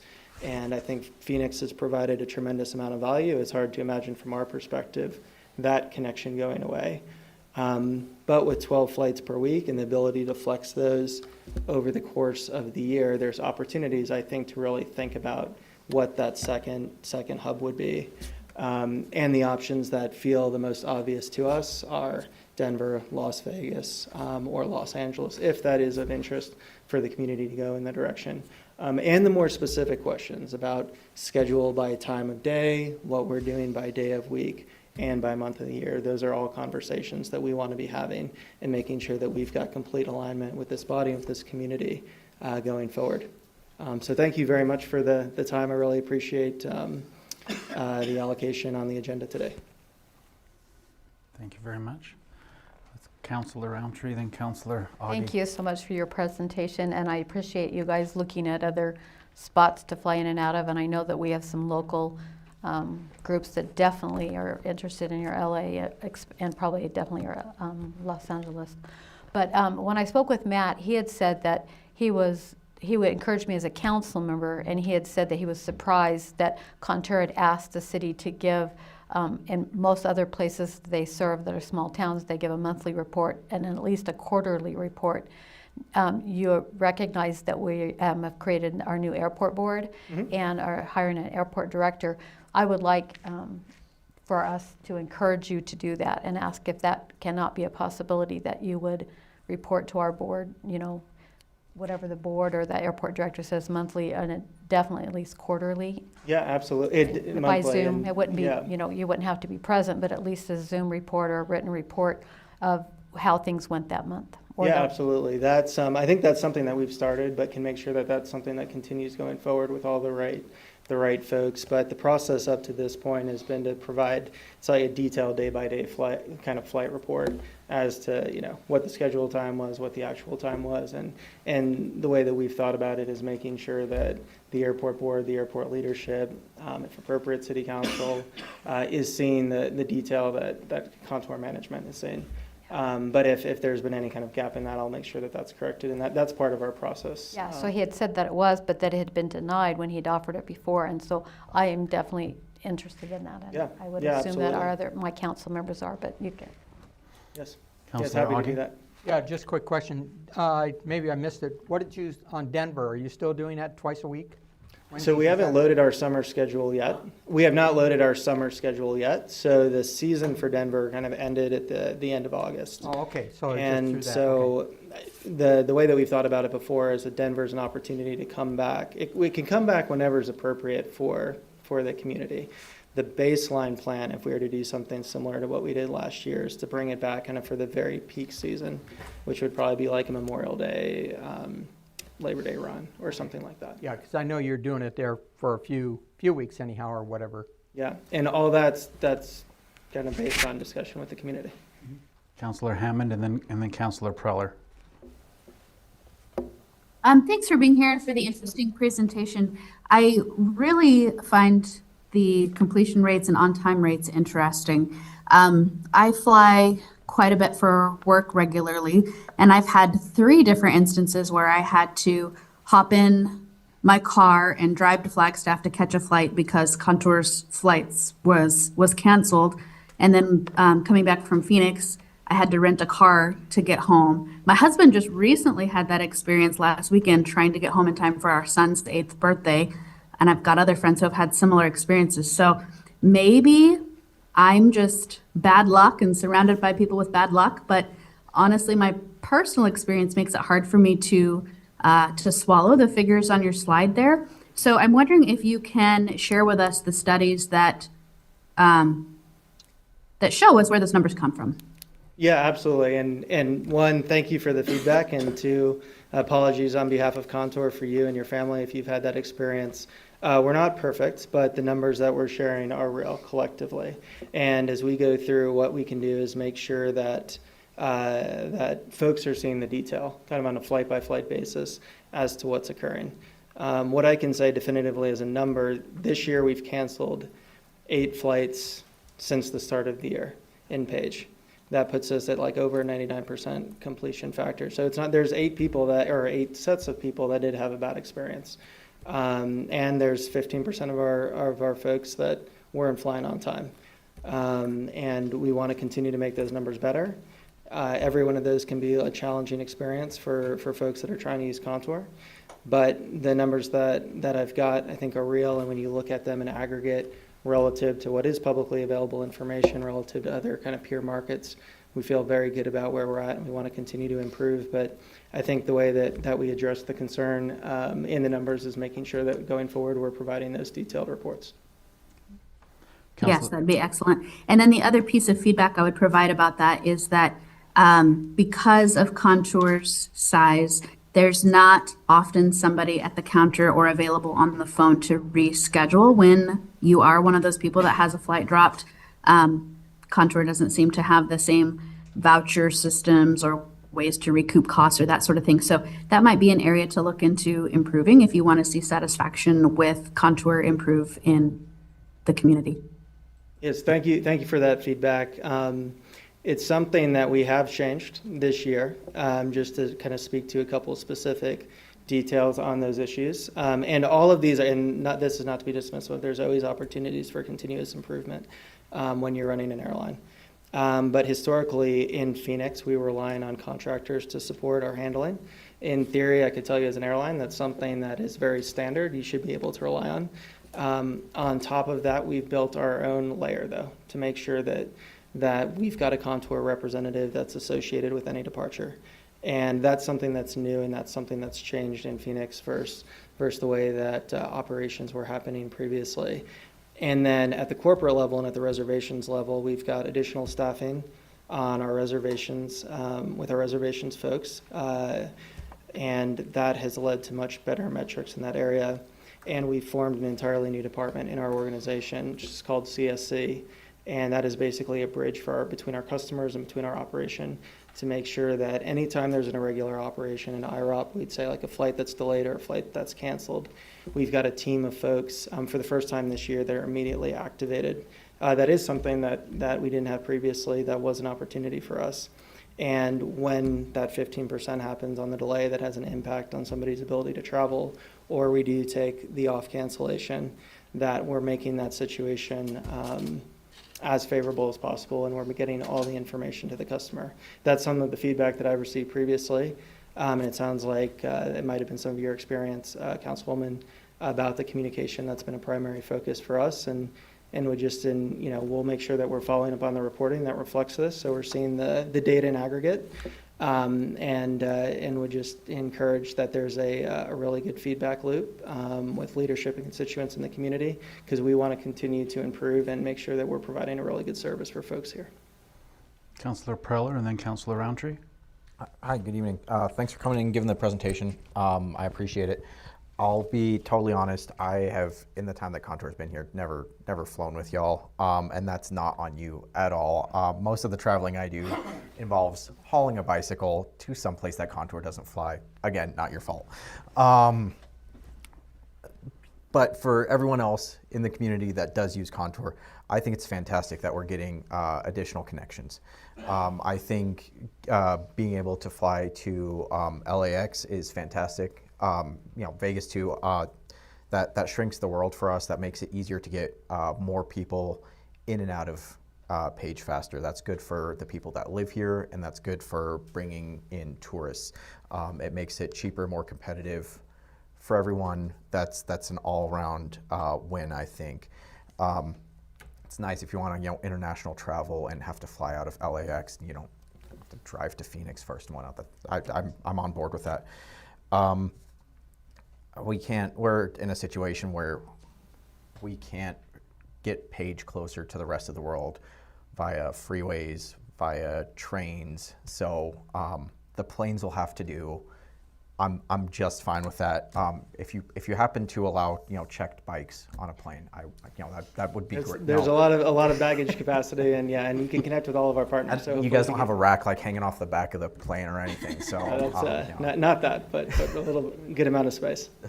But thank you very much for the feedback. And the international piece is something with Vegas and LA that, again, it's always a trade-off because it comes at the expense of something else. But that is the feedback that we've received. Is those are potentially better gateways for those visitors. Councilor Roundtree? That's fine. It got covered. Anybody else? Well, thank you very much. Thank you very much for the time. Appreciate it. Thank you.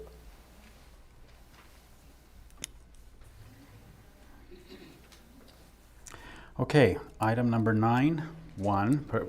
We're now under potential future agenda items. Number 9.1 was the 4th of July planning. It was me that wanted to bring this to council. Last year's 4th of July was a big hit, but it was a massive event compressed into a very small time. There were issues that the police department, our emergency services were able to, I don't know, Councilor Ferry was with them. Would you say they made it by hanging on by their fingernails? Yeah, thanks to our police and fire, they were able to deal with massive crowds, massive overflow, and incidents. And it was very restrictive because of the massive turnout. We were pretty much choked in. So what I'm bringing before to see if council would be interested in having staff prepare information to bring before us is 4th of July planning, talking with our fire, our police, the command centers to find out what they need before next 4th of July. And the reason why I wanted to bring it to us is because I'm sure it will take funding from council out of our contingency funds that we can't wait for the new budget if it's not in their budget. Like making some small access roads in and out of the golf course area. Anyways, equipment that they need. So I'm asking council if they'd be interested in having those entities prepare something for us and bring it to us at their earliest ability. Yes. Yes. I think we've got, okay. So that one we will have as a future agenda item, and we can have staffing bring something to us for that.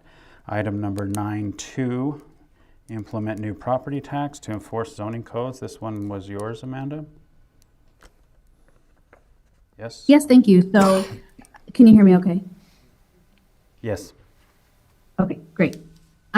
So at the risk of becoming the least popular counselor in Page City Council, as Councilor Preller has pointed out, proposing new tax is never a way to be popular. But here's where this comes from. In talking to staff, specifically the city attorney and our former city manager, about how to address slum and blight and zoning, this issue came up that one of the tools in a municipality's typical toolkit, which is property tax, to do some of those things, doesn't exist for Page. Our property taxes are collected by the county and by the state, and we receive a portion of that, but the city does not directly collect property tax, and therefore we can't use it to fine people who have vacant properties, for example, slum properties. We can't use it to incentivize people to do things related to revitalization. So what I'm asking council to consider in the future, and I guess have staff prepare some options for us, is consider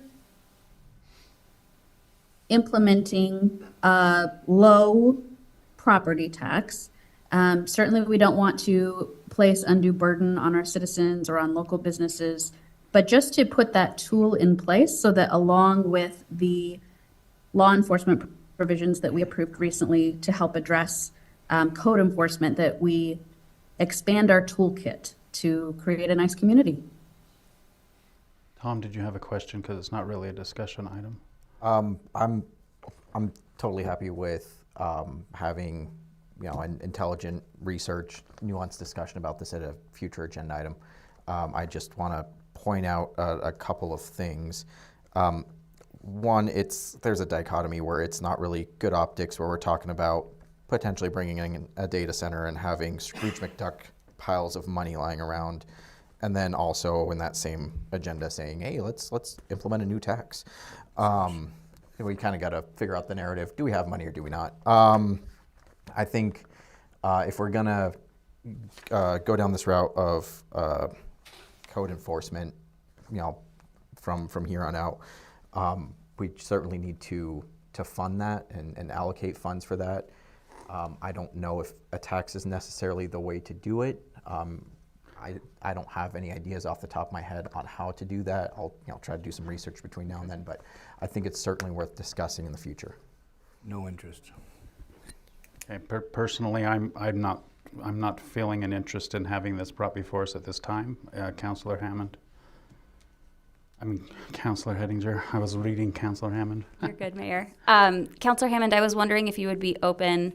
I know we had the police department come and give a presentation on this.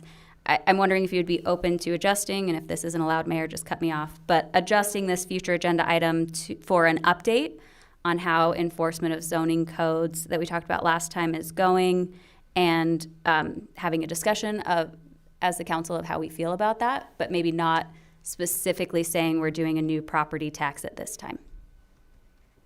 Yeah, I think that we are many meetings away from doing a new property tax at this time, right?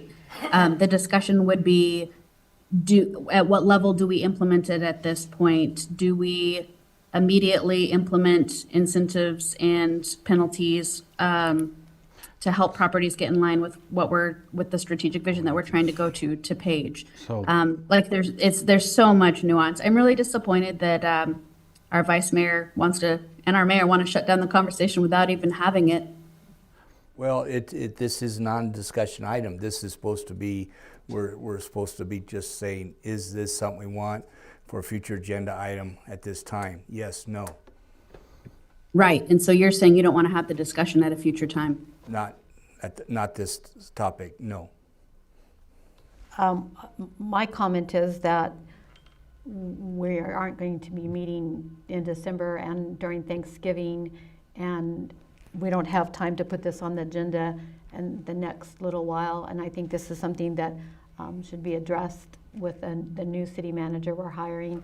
So I'm stating that if it's put on for a future agenda item next year, I'm open to it, but right now I'm not open to having it done in the next.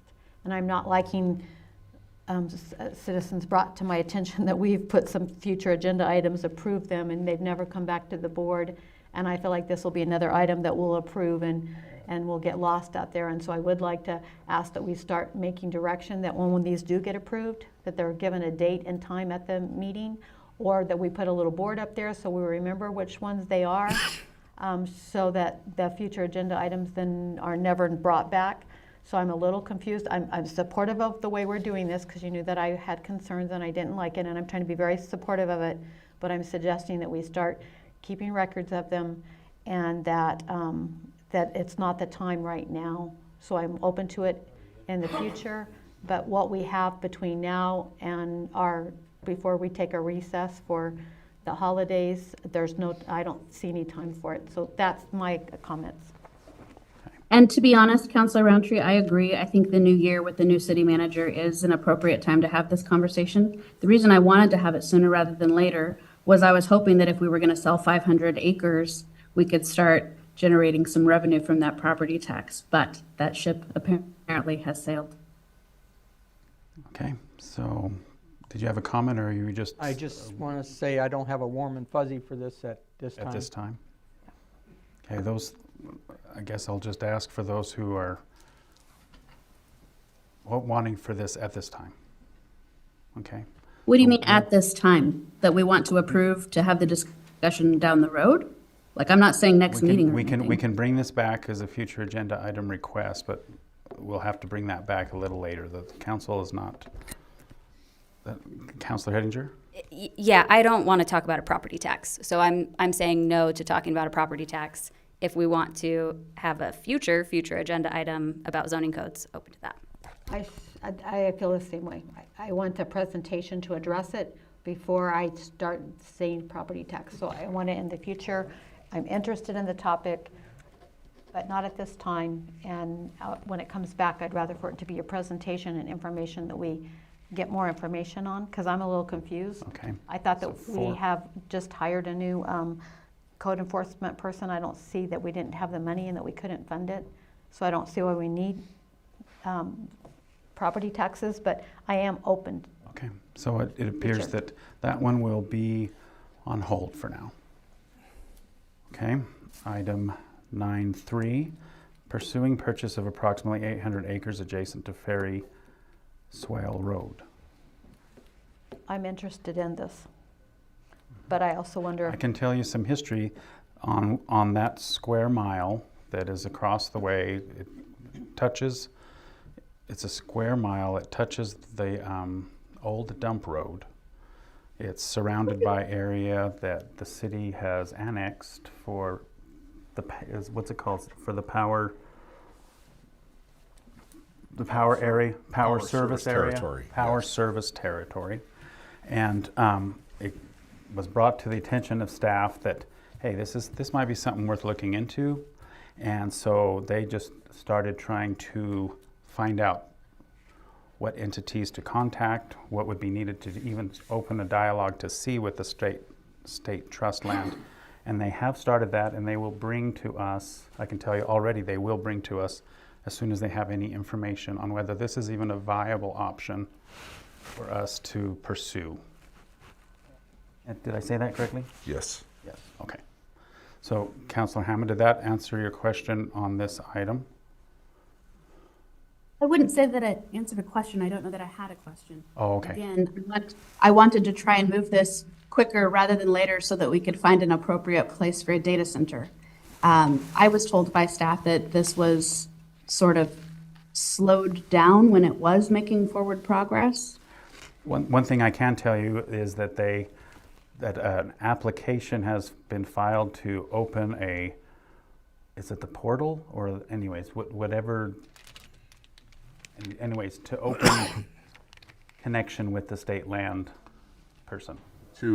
Okay, is that still happening? Yeah, we Just barely initiated happened. this week. We initiated the application process to explore the possible purchase of the state trust land. Okay, So excellent. They will return to us on a agenda item when they have any information to report to us. Mr. Mayor? Fantastic. Yes. I'm not aware of a lot of this, so I would appreciate an update. I think there's information to share with the council now if an application has been submitted, because I don't know what has happened already. So I would be interested in this happening sooner rather than waiting until there's information to share. I think I have information that could be shared soon. Is that something that could be shared in the manager's report next time? Yeah, I could share where we're at right now and why we're doing it, Okay. what's going on. Is that allowed at this time, City Attorney? Can he have? So it's on the agenda. We've noticed that we could talk about this, so you could. I think your own rules are that we don't have discussion about these potential future agenda items, but yeah, so it's kind of a. Let's ask for it for next meeting. Okay. Okay. Okay, with that, we are to the executive session portion, item 10.1. Potential land sale of parcel 801-06-032A in New Bern Road. Item number 2 and number 3 were taken care of in open meeting. So that leaves item 10.4, Republic Services contract extension. And item 10.5, the city manager applicants. Do I have a motion to go into executive session for those 3 items? I move we go into an executive session for the 3 items mentioned. Do I have a second? Second. Motion from Councilor Augie, a second from Councilor Farrow. All in favor, say aye. Aye. Aye. Unanimous, thank you. We will We will return after the executive session.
we gotta wait for some. We still have to.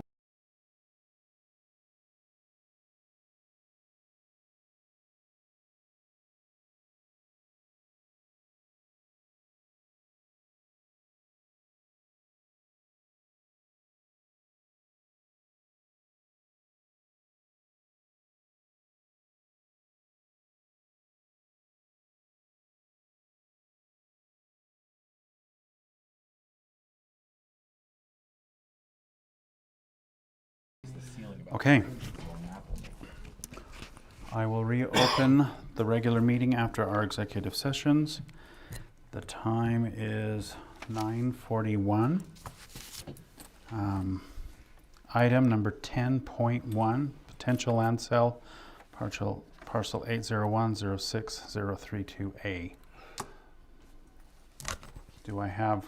That was just giving instruction to city attorney to proceed as discussed on the contract. Correct. Okay. Item number 10.4, Republic Services contract extension. Was that one a motion or just? Yeah, if that you one could would be make a a motion. to approve the contract amendment. Okay. Councilor Hettinger? Mayor, I move to approve the contract amendment with Republic Services. I second it. A motion from Councilor Hettinger, a second from Councilor Roundtree. All in favor, say aye. Aye. Aye. I think Amanda said aye.